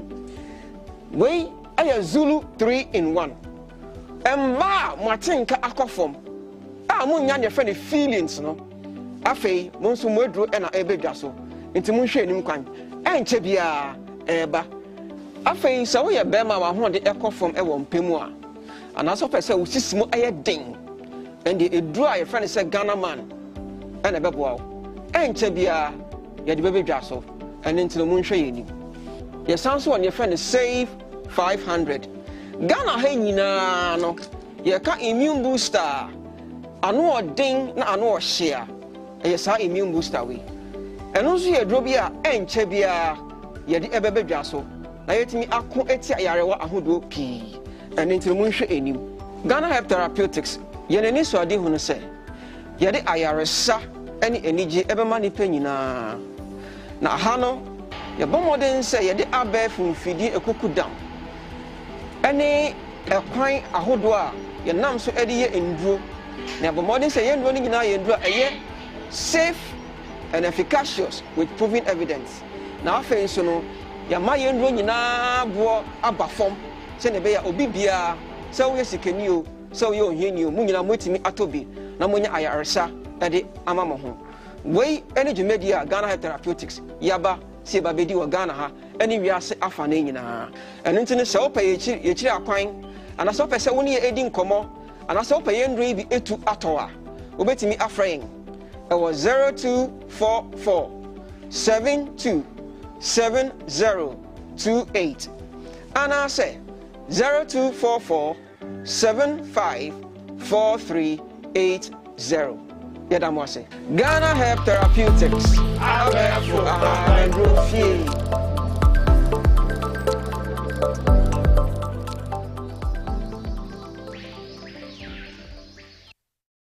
This advertisement has been vetted and approved by the FDA. Hey, good papa.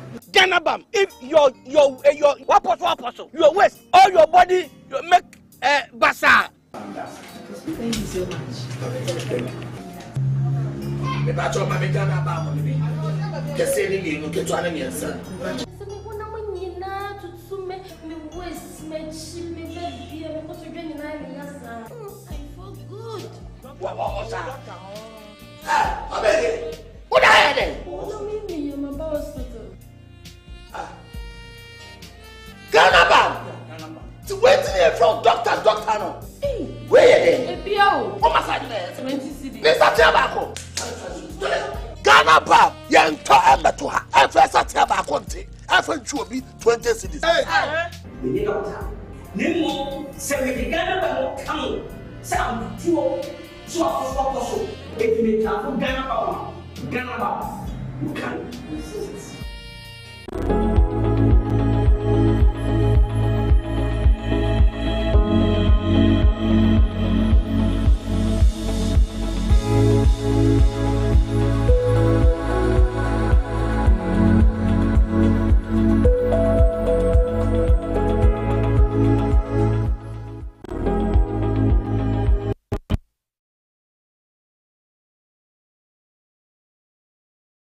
All right, you better Dr. Bojas and Afen, so you're that Ghana Herb Ase. We go so Wutie Power 97.9, and I'll share live with TVXY. The job as you made the Brasso, so minor, Eberton, and then ye chemu, or fair dicano, and the NDC Amano Kobe Dinko on Busa.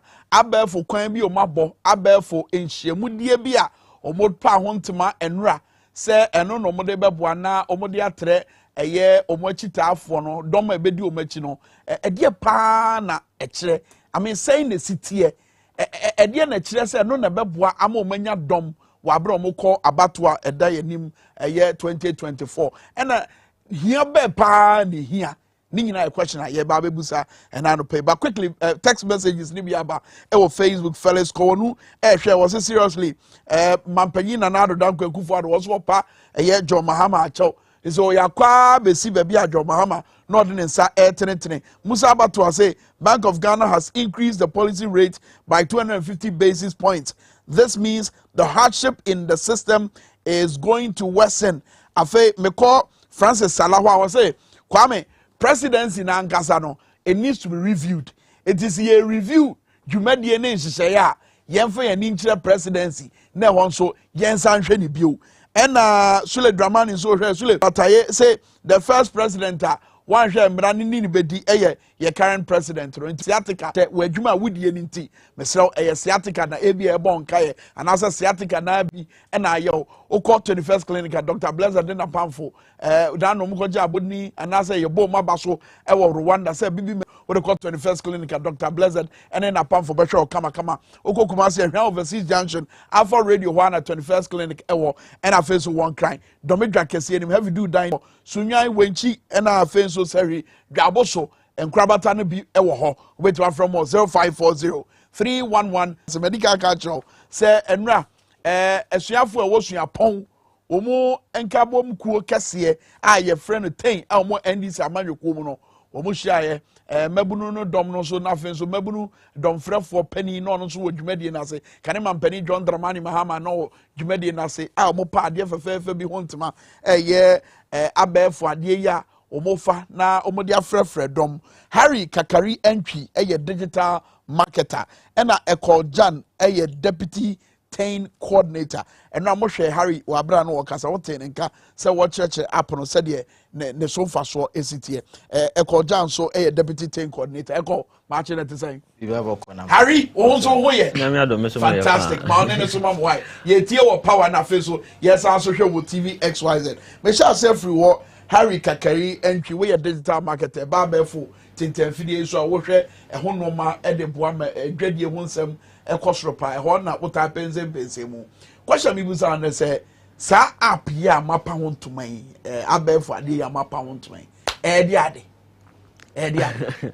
meda wase bebre ne akwanya odi ama yen ene tain fo nyina before me kasa no me chia wati fo nyina na afen so lawyer George Parado yeah maybe obi anyankopon insha no na ontene ne nkwam going into 2020 elections and some of the challenges I face here was mobilization of polling agents. Some of Boa yes. Polling station, yes, polling agents, yes, okay. And yes, a polling agents but to put the student front out there, the young people are on money the polling stations, and it was a big challenge. So, elections, no, Operado, lawyer George Parado, the National Youth Organizer, called all of us that we want a digital solution to this, and so come up with something.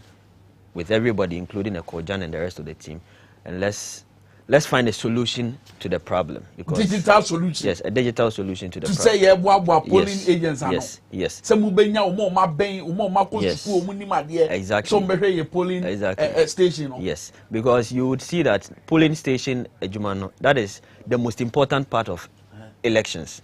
So one for be a ujini dia into polling station wana or the zero ba ho ka ho a wa ha wa adwen enti no ubehi obi a onim ade kakra obetimi atwotwoyi e wo polling station honom, and coming up with such thing you need a digital mind as well. Me ba also ba ma me ko ho because what draw ye nienti amu betima so sade ya no free say youth organizer ma NDC America no George Parado e dey nsem no betu manim na mo ka say more abefo kwan betimi aso sa o how ye ano ba mi da o eko I mean it's a wo hwehwe amanfo ma ben o mako suku a betima boa na o ma hwe polling station a eye schools na ato apete wo Ghana nyina muntimi nko ho na mo mobilize o mo abefo kwan de ene de ye de ne bem yo ma menda wase bebre na mentia ahwafo ina na odikan entiase wom there as youth wing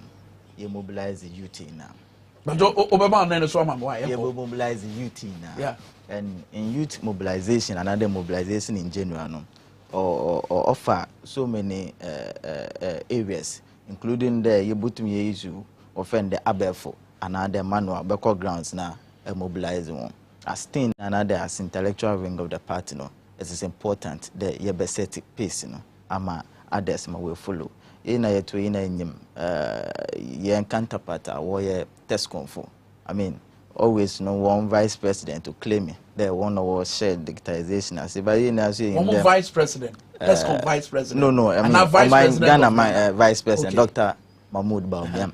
I mean, they be all claiming there where digitization and a whole lot of things. But the fact is that he named the urban digitalization and yeah, Baumyam. Not the buy. Then they in the buy economics and. But the Baumia bought digitalization and as I bear for Kwanya, your first year normal idea. Yana the eye title say NBC, say oh yeah bebru so yeah penny. Yana title say more can say oh wabra and normal a here ye any many ye what do I dream back on and I bear for normal. More criticizing or more. No, yeah. And then my way say yeah criticizing yeah draw attention to a juma or the oye. Okay. A juma card or bay in the or baba manage in economy. It be reverse question mamwa.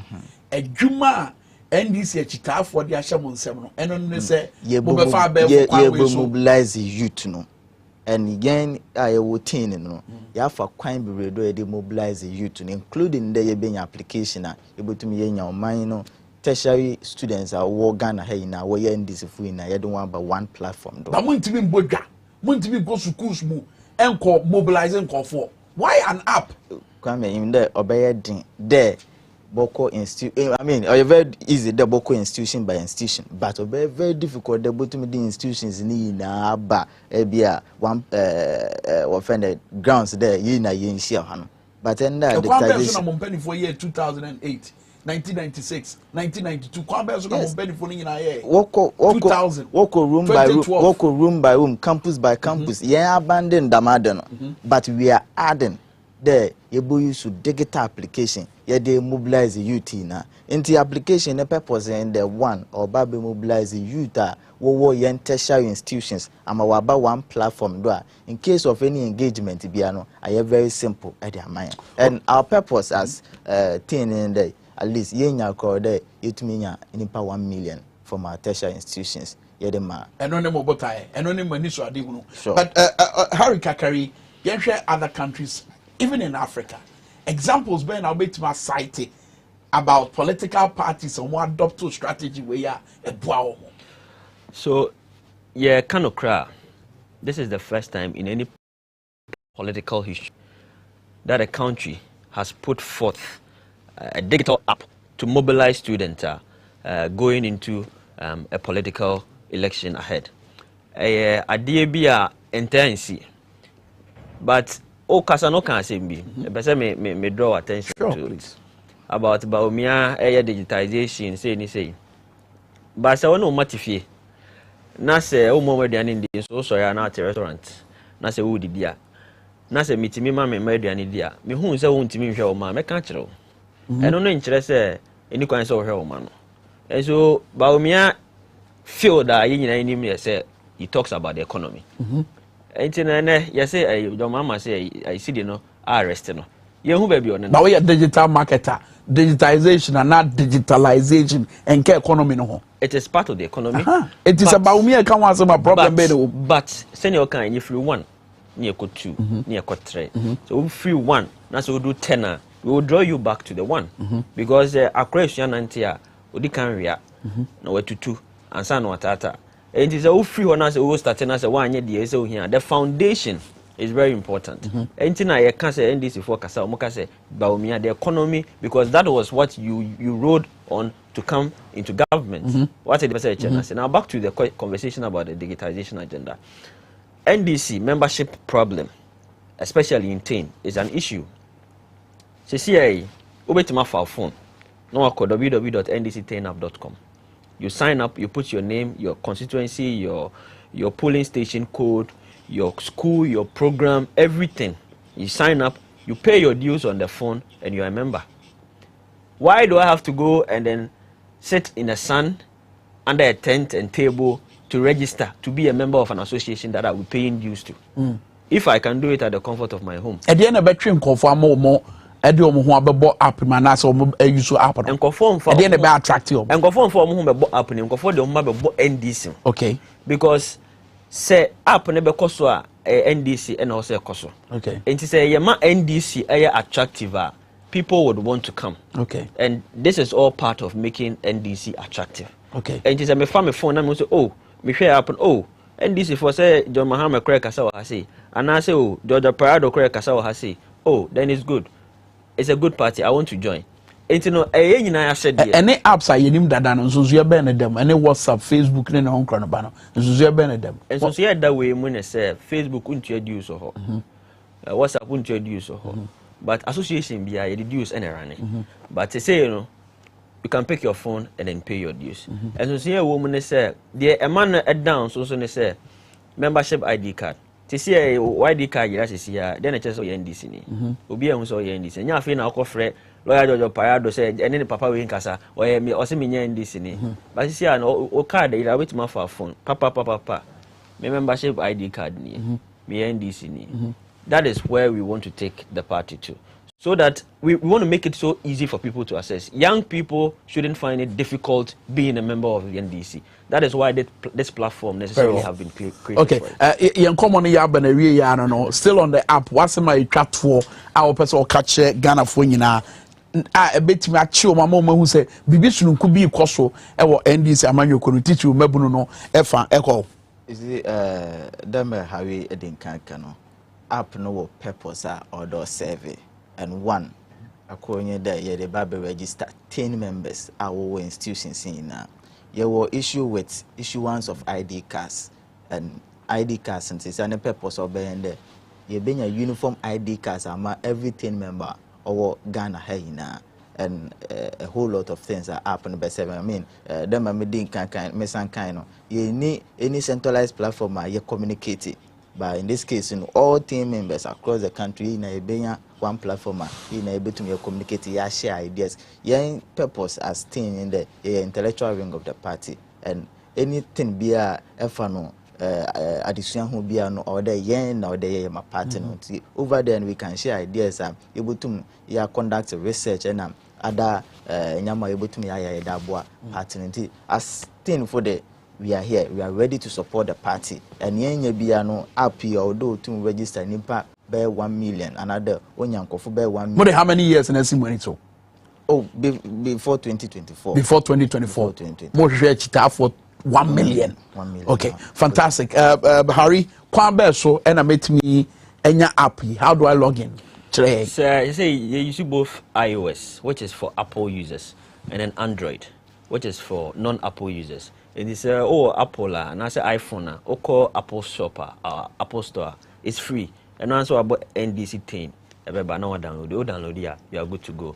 If you are using Android, it will be on Play Store by the end of the week. But www.ndc10app.com and then you download and then you are good to go. Okay. Yeah, the uncommon be see here. Unfortunately, I mean time no call. But minimum some do na Harry buy or then any ball business and financial times say munkomo me kakra economy no. And I feel so that also can be say and yeah it was a policy rate I go do 17%. Jack HB and Mensa Thompson ebetwetwe komo. Mensa Thompson and the da sepa enim na wa twekata tintin bi a wotu aban fo say woni wonyanya ke kwan a wo so obo na wo fa so economy no be say nya na ho odin bio say obeko IMF na under IMF no wa cheche no ma ebetimesi a eso beba mfa so e dia ma oman Ghana sa nkomo no ne ba bedi ni sisi e menko ba bia koso anetie.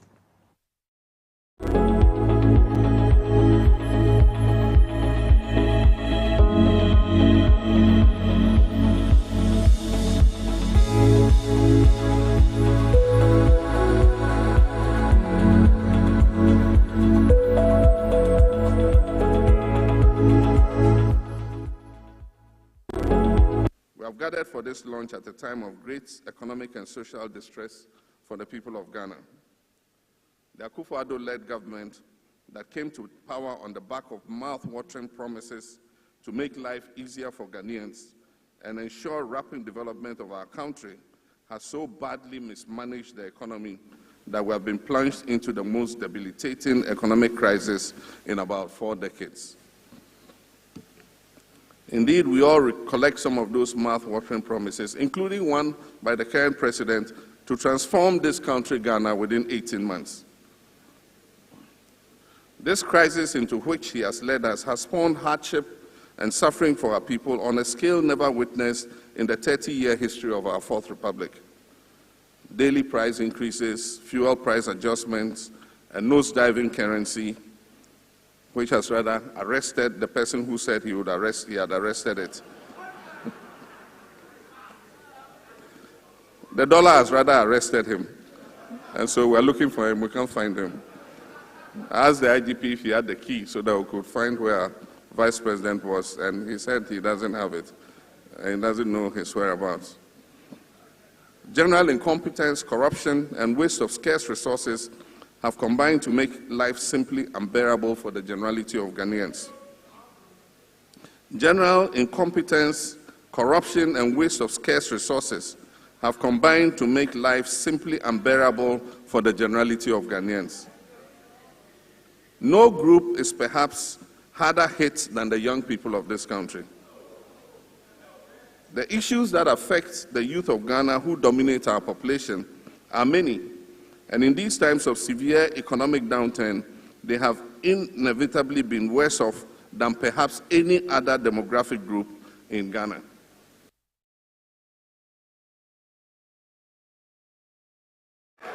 He uses language that is uplifting and not insulting. He uses his power to encourage and not to intimidate. He uses his power to tolerate those who disagree with him and not to threaten them. He understands that power is to create peace and not insecurity. And he knows that the power gives him the confidence and the maturity to accept responsibility and not to run away when he's called to account. A party that cares about the youth invests in the youth. And you begin to invest in the youth by paying attention to their training.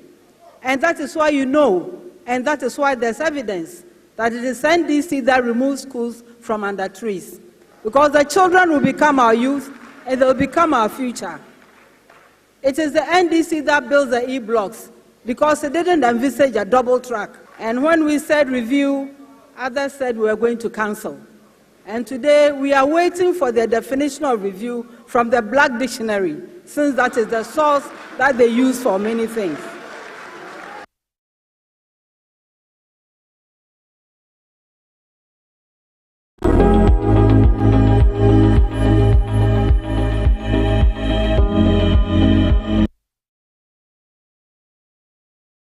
My name is Tinasi War, Jabo Ase or Power 97.9. Triple video, no, baby, I will be at a face of TVXYZ, Mamudiachi, or Facebook like Power 97. I'm also David Kumi, a unity, one of the da, a year care Ghana, and no, and a face of Aaron Bebe, and so the Nadia, but Aaron, the message I was Kwame in 1998 and 1999, when I was in South Africa, dollar was equal to 4 South African rank, and I think so.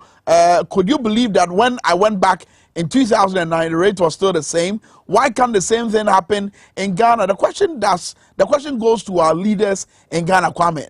And yet, say we are buying when but aban so aban problem we debia yesike na ho odintia na etia akofom e de na man basa o say pen enso anu adru Gilbert Nondo say Ghanaians will continue to suffer, drivers will suffer, farmers will suffer, teachers are suffering pa yi koko kra ye koto die kra pono is suffering natures ono so dia odi aban Bensa Thompson one in the da asepa no watwe kra tatintin because am e kind wa ha nke ye mpon show yi ben na obato no boase no obubum no abiebie mu e de a che ba question ye busan say adenti na ban asi na adwen pi so on the IMF no nye ho no de na ni kire na ono ankasa ebehwe na brabo mu no ahwe ne ne ye omu no watoto no mayie se na be ya ye sikasem no anase ye economy no ebetimi asagina na so na de mensa de chinchina say IMF mu no kwa enoma papa bi wo ho a ebetimi aboa ama oman Ghana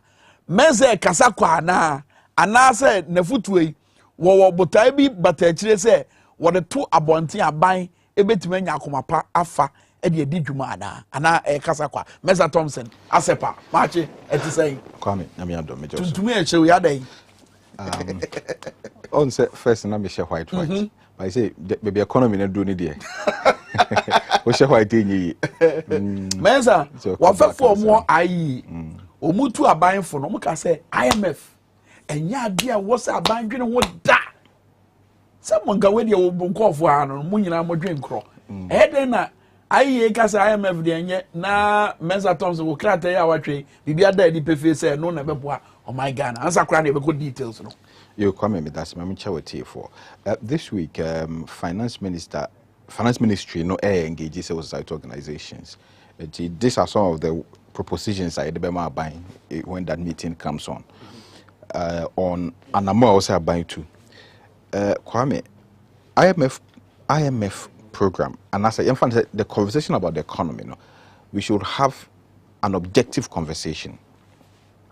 We cannot sit here and pretend that we can, discredit an institution that has been part of our lives, our economic life as a country, at least since the inception of the Fourth Republic. The IMF has always been there, the World Bank has always been there, and they provide some form of assistance for collapsing economies. They provide a pathway to recovery. And yet first time I go IMF, you go through several IMF programs. And IMF programs and yet permanent. Within a certain time frame, then you put your economy back on track, and I say you're able to achieve what we call fiscal consolidation, then you come out of the program. And as I say, you just two options. Either we do our own internal arrangements, or we go to the IMF. That is in the short term. In the medium term, there's only one option, IMF. In the long term, there's only one option, IMF.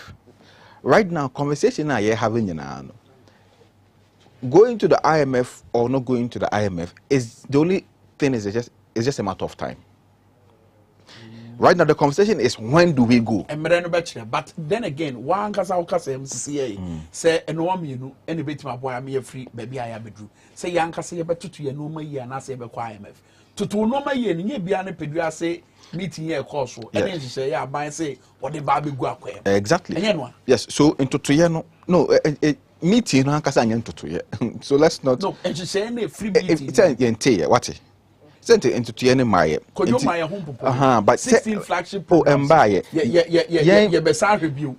Kwame, your recommendations are yes abanye. Even these are some of the key alternatives according to the a comparison between the economic situation in 2015 when we went for an IMF program and the current situation. What were the normal being a trigger IMF in 2015 and whether those conditions are prevalent now? The conditions are quite similar. Difference near the degree of the problem. What you say now? Say you pese be call IMF na say you pese yankase to no year. A few things they say dey kind. I will say about increasing revenue mobilization in the extractive sector. Revenue mobilization sika eto na aban eto a ojeje nyina no. I will say aban pe kwan bi so a obenya eto bebre efri the extractive sector. Na say oil to fango your friend is saying gold that you to minerals, all the mining extractive sector. I would say a buy expanded the revenue base from there. And there are very strategic ways a bank can do that. The kind tax exemptions are abiding some of the mining companies, some of the your friend is saying oil giants. They are non-justifiable. There is no reason why a bank a mining company tax exemption of about $20-30 million. No, I catch them. Me no say you bet you e-levy. But I know them more omo condo so. No. I know them more condo. A good deal no them more condo so be back Ghana. A good deal no wherever any country that has minerals. Unko for no more here, baby a fango, baby a gold, baby a diamond no because someone himself said the end you tour and nobody is from gold. Your currency, the original currency is gold. And you will go down. What the currency? So dollar ni we no the money paper. It's just paper. The original currency is gold. UK economy it is saying, why is the British pound the highest performing currency in the world? It's because of their gold reserves. And you to gold so. Now say currency the poorest performing currency. Wabra wo gold chain UK and the currency the highest your friend is saying a performing currency. Sebi wo nim nyansa. So we must sit down with these institutions on to gold you know they go free and for so be nya. Yeah, yes the tax exemption I pay almost. Now we are not be mene wo ye tell you mobile we say you meet your e-levy amount. We can do that. So a buy must look at that sector as well. Again, your friend is saying some of the mining companies don't pay taxes. Tax evasion is big in the extractive sector. A buy in trying to revive revenue, revenue generation. And there's an introduction of new taxes in Kwawo, blocking the loopholes and making sure say baby a sika leaky fan or block it hona. That money will come in. And you can use those monies. Mining companies, and then mining companies, some of the oil giants and other your friends say engineering companies. There are several of them in company beyond to but at least all kind of data did not report. You can see some of these companies, and there are several issues of tax exemption. Tax evasion. A friend is saying how minor. Yet also a buy must increase financial transparency and monitoring of multinational companies. Your multinational companies are more chrome has a crime by na buy monitor who say they are paying the right taxes to a buy. Yes, a man near Juma chrome has I can see a pano. A crime by na buy air faso ensure say they are paying the right taxes and a buy is getting the necessary income from those companies. We do not have it's not transparent. What I say, I'm on it. It's a company bit say I'm for Coca-Cola example. Say afeso na ye for auditor general's report, you say Coca-Cola. Now say filing the tax returns of let's say $10 million. You hear no or file just $2 million. We Asemka can make me my example.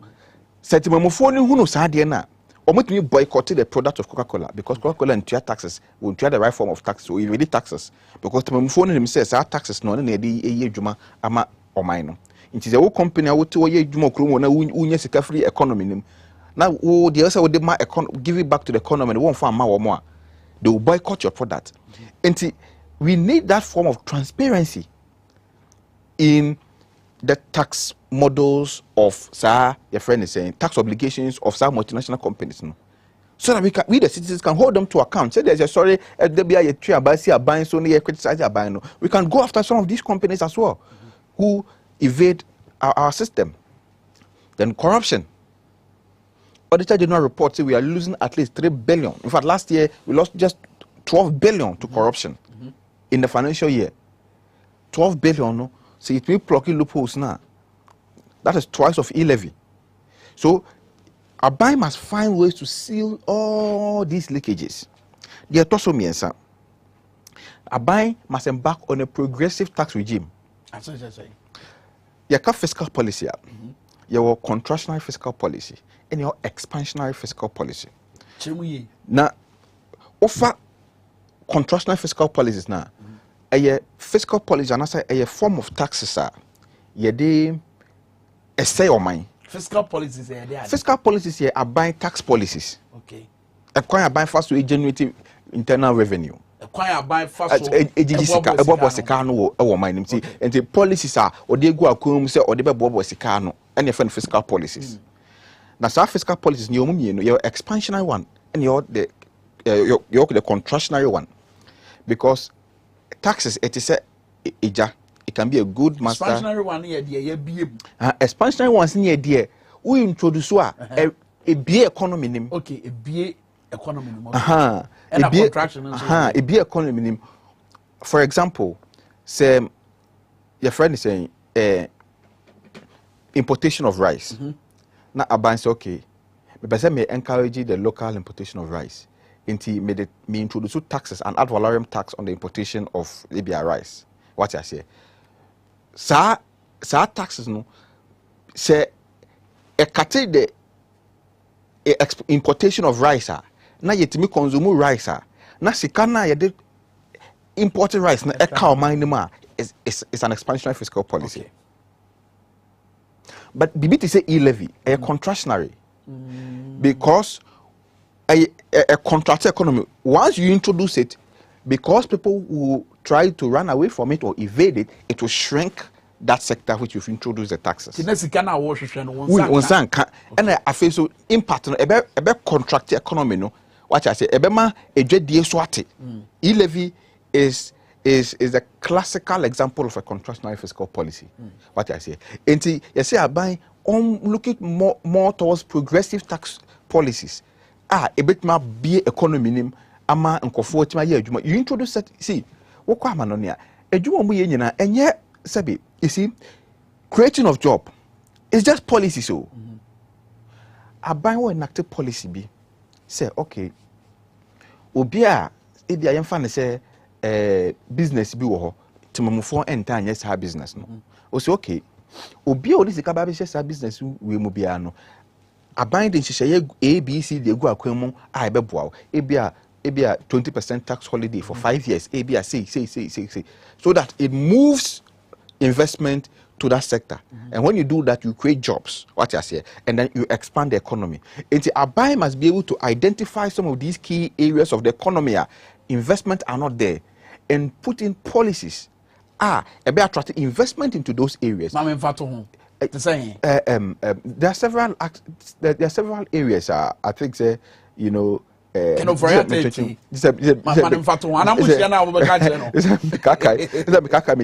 several great areas of the economy. Also investments go home.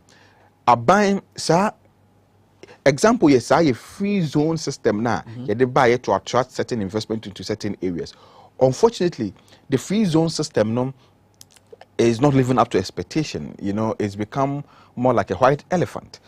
I mean, the needed FDI, which the free zone system should be able to attract, and that is mainly also because of maybe, for example, infrastructure. Because if you want people to move to a certain area, there must be some basic infrastructure there, like roads, like electricity, like water. You understand? To remember an example of some of the things a bank can do. See, a place like Volta region, Makasem, Volta region can become the next industrial hub. You see, because of its proximity to the capital, Volta region is rich in serious natural resources, from oil, from gold, clinical, bauxite. They have everything. But about we are, and you want an nature. Well, no, we'll be it's not be one district, one factory. You see, one district, one factory.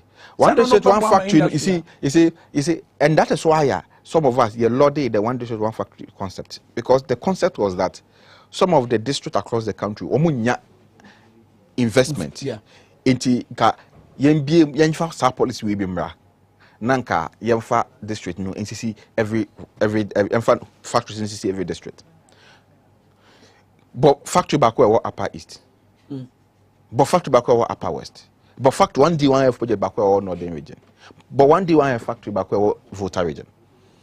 And the same Greater Accra in Ashanti region na yasa concentrated bibia and no component no factory for phone you see uko penti NS chemist na now the one factory one district one factory bohwa you are reinventing the wheel uko kasapreko enyini tiame misha tanoso kumase omomuti kumase tanoso hona menyini ye yesu ni ko diagro kasapreko omo factory oho your kosisa obo bottles near the near the diagro ene yako penti kasapreko ho aye one district one factory edi wa the same taxes na omutua na no omutua enkofo omofo omadwuma the same kofo na no omofo omadwuma wonya de fufuru bia so the economy is going to be the same. What I say enti what we must be able to do the same, we must be able to expand and take investment away. Volta region is here. Tourism is the biggest thing. Tourism, nama, your friend is saying, Dubai, you say, are you Dubai? Dubai, oil. They don't have anything. A broom maybe even fresh water, they import even water. But because of tourism, look at what they've been able to achieve. How can't we do same with the Volta region? Abai say, okay, we want to transform this area into a tourism hub. So I'm putting this policy in place. Wow, we invest in the tourism sector in the Volta region, Biano. This is the incentives Abai have for you. And let's see how much investment people will move there. What I say. So we need to be able to do these things. Okay. In the short term. Yeah. To be able to bring some confidence back into the economy. In the short term, yeah, sooner again, me say come back to PDWASE. And say, Ralph, I ready. You bet me the kojo upon kruma ne clip no actually Mensa Thompson and ya heard for the TF4. And some more kai na wo bo ye and komo mu kodi no wo bo no tofa ba mamin ko to was saying all flagship programs are up to be looked at. Where better on the CTFM aiding komo. The president has directed that the flagship programs should be protected and fully implemented to ensure that the impact is achieved.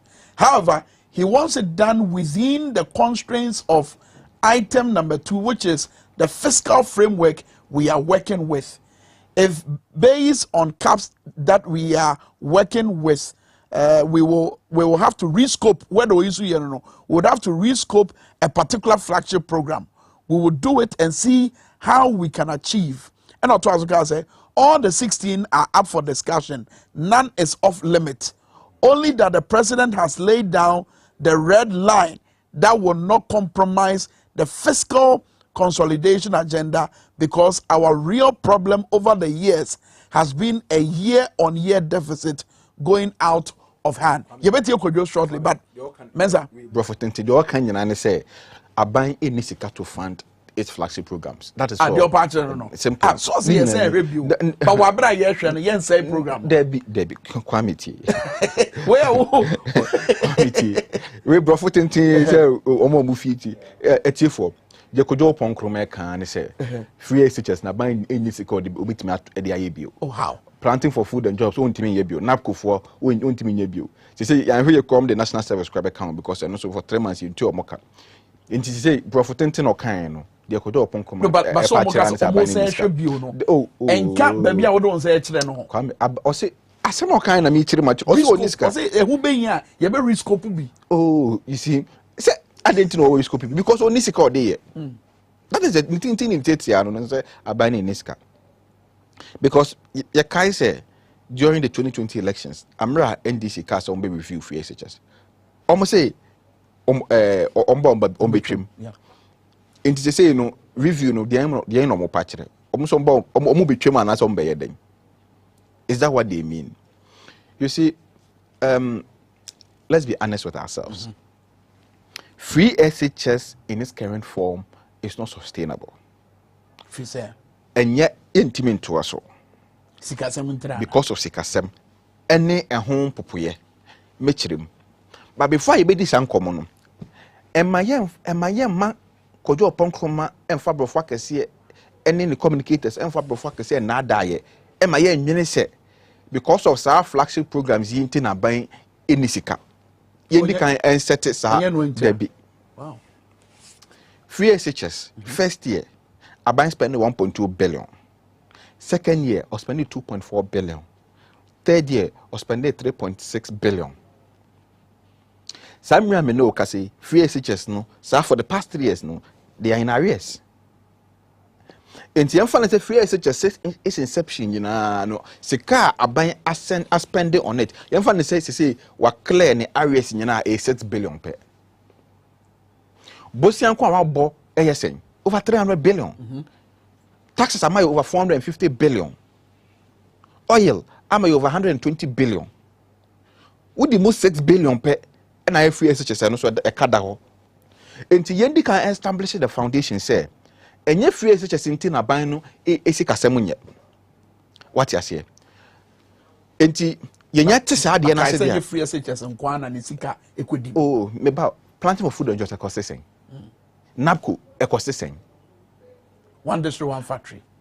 Me say, offer royalties are mining companies. Year be a dollar million back. Say, when you say can call baby, I mean, as I will be in Toby, this is a caco.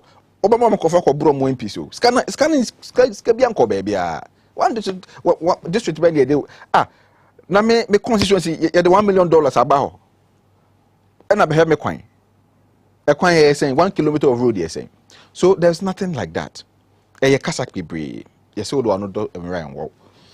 fundamental issue is say me problems na kan nyina yewura.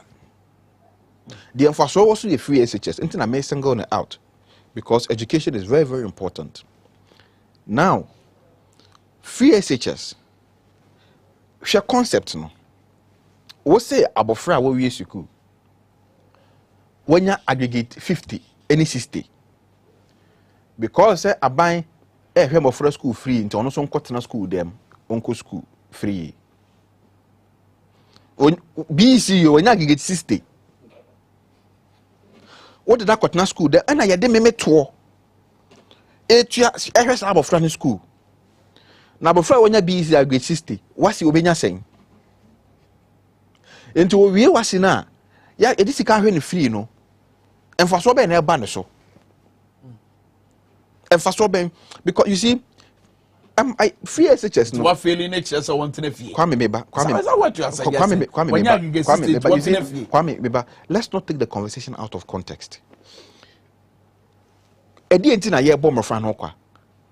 SHS is an investment too. You are investing into the future of this country, the future of the young people of this country. So you are providing basic education to them. What I say? Now, a more friend now, or more bus, or more this Sekana show more cano. You are expecting so, or more beba, no more be skillful, no more could, or more contributing to productivity in the economy. And Sekana, what they say, free such as you are expecting to reap it back in 10 years when these people have passed through the system and have been able to acquire some skills that can help rebuild the economy. When you aggregate system, won't be M1 the main patterns are before when you aggregate system. Be a corner or no before so contribute to the economy no and yet through book. What you say? Be a sabo frano. Obet me and yes, no nifaso, no faso, obia no faso, o cromasi. But sabo frano, ne dear. The song for so no be a true suku and a book and a man so about for some more minor. Be true at the fro. What you say? Enti a dinner was a banye. I say a banye etimi identify a more friend of money academically good no. A dear ne bit me a boa woman. At the fro benny bit me dear to a come a boa woman. A more monso etimi and one for some more minor in the future, just as a year or more etimi woman hoka. What you say? So, all scholarship schemes, FIA is such as a scholarship scheme, all scholarship schemes around the world is competency based. It's based on performance. Review. No, the kind one. I was said about introducing what we call the cutoff point. On free SHS, one time coach be in your get 60. Now, say China, you find a school, no general science. One tears here. Obabon ho ka ego mfa so obi amane so obe wi ese da ben nam fie bibia amaso what sell man sika to ego okay enti cut off point I get 30 now the cut off point ni beto I get 30 wa wo nya 30 no aban ntimi nhwe school free and no so be encourage mo fra no mo school mo suade say o mo fra na because of free SHS into mo suade wo de wo ne mo ne atwetwe for ne nka atwetwe for ne nkasa wo be ka kire mo how said the emofrano adisuati etisi ne to so mi no emofrano ko suku nu mu ho awie no or form 1 because I buy na ehwe ni nti no nsua de the three exams will be fail but I buy any so man agbafan tana name or no buy na be say to another school fees on him ti e pin mu nyina mass promotion or form 2 form 3 obeba no poto okay if I so be a man so you bring anything on your review no consider mama wrap it up on that the year patch say I will say you review policy no na you no competence based after you no merit based and then I will say me ba ne kwame despite back na school mu na me ko tua school fees na kwame despite basu tua school fees me tua school fees kwame despite basu tua school fees abra kwame despite o fa mo free o school money no betima hwe omo. How does this make any sense? It defies every principle of equality. Yes, because you won't conform genuinely without free SHS no one team in school. I was say a be a system to identify these people and encourage these people and enroll them on the program. Now, obi say kwame despite. Obi ma hwe ne ba. Manager no. Okay, choosing can also body on also yensikeni. But finally, on IMF because you wrap up on you IMF and the any besi. I be so the conditions. No, the kind IMF no kwa on cruise come out. Okay. The IMF will give you conditions. Your course 2015, they gave us conditions. Now, some of the conditions we expect. The IMF. But till moment. Number one, on because you streamline your wage bill. On the wage bill, let me just focus on this one. Bank of Ghana. I know by now some monetary policy rate. Yeah. So we toby. Let me tell the governor of Bank of Ghana. The Bank of Ghana must lead by example. Because economic situation here, it is the Bank of Ghana that will lead us out of it. It's the work of the Bank of Ghana and the Ministry of Finance. And it makes me a civil. Sure. Over the payroll of the Bank of Ghana.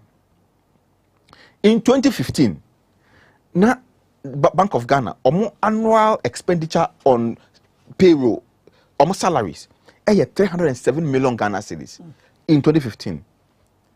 And 1.2 billion every year. Bank of Ghana, staff capacity in 2015, no staff capacity 1,684 and 2,223. Doing what? Doing what? Anti-party food soldiers name for Bank of Ghana all these issues. How can your wage bill balloon from 3.7 billion and in just 4 years it drew 1.2 billion and this is as at 2020? Yeah, funny you found for Juma. Huh? Yeah, Juma na buy you found. Now who for Juma is saying? Who for Juma is saying? Kwame say Mama Juma say munya kamba fan for pa ka osu ha for nyanka maso munya na ko moye Juma wa. I don't know for mu. Does it make sense? Economic sense? And it's a Bank of Ghana, a private business. And in 5 years, the wage bill can balloon from 307 million to 1.2 billion. So the Bank of Ghana must lead by example. Right. They should streamline their wage bill, their expenditures. And Cocoa Board, GMPC, SNIT. Look at an institution like SNIT. 100 million, someone nam 214 million as at 2020. It's in the crack. It's in the crack. Say, who call IMF? Before you go to IMF, no, and change my IMF from my country, will say, streamline your wage bill. Also, the policies go immediately. A bank also conducted a payroll audit for all the key state institutions. Now, yet streamline no remove ghost names from the payroll. I also you auditing here who say. How much money is government spending on these people? So political party apparatchiks, journalists, I saw more good institutions, say GMPC, any other institution payroll soon. You free so. Let's streamline the wage bill because you do baby. We need to cut our coat according to our size. But I say, Mensa Thompson, one of the a year Alliance for Social Equity and Accountability, a year as a panel. Now, what they put to my bank say IMF now was welcome. It's not about Ubekwa and that's a home course. Say atu a betu no. And that's a better to we are there, baby. I do know. A one was here, ye etre. A passy levy crab bar, the Mensa Thompson can so monko. Anyway, some come on me, sure, so we'll fear more, a Jumone, Wabra will take care with me at Washo. Jabba say, yeah, see, and I don't pay. Our power 97.9 and a TV XYZ. Yeah, Jim, I'm a Jimmy, power near one of the biggest mid morning show ever was this year. Bye bye.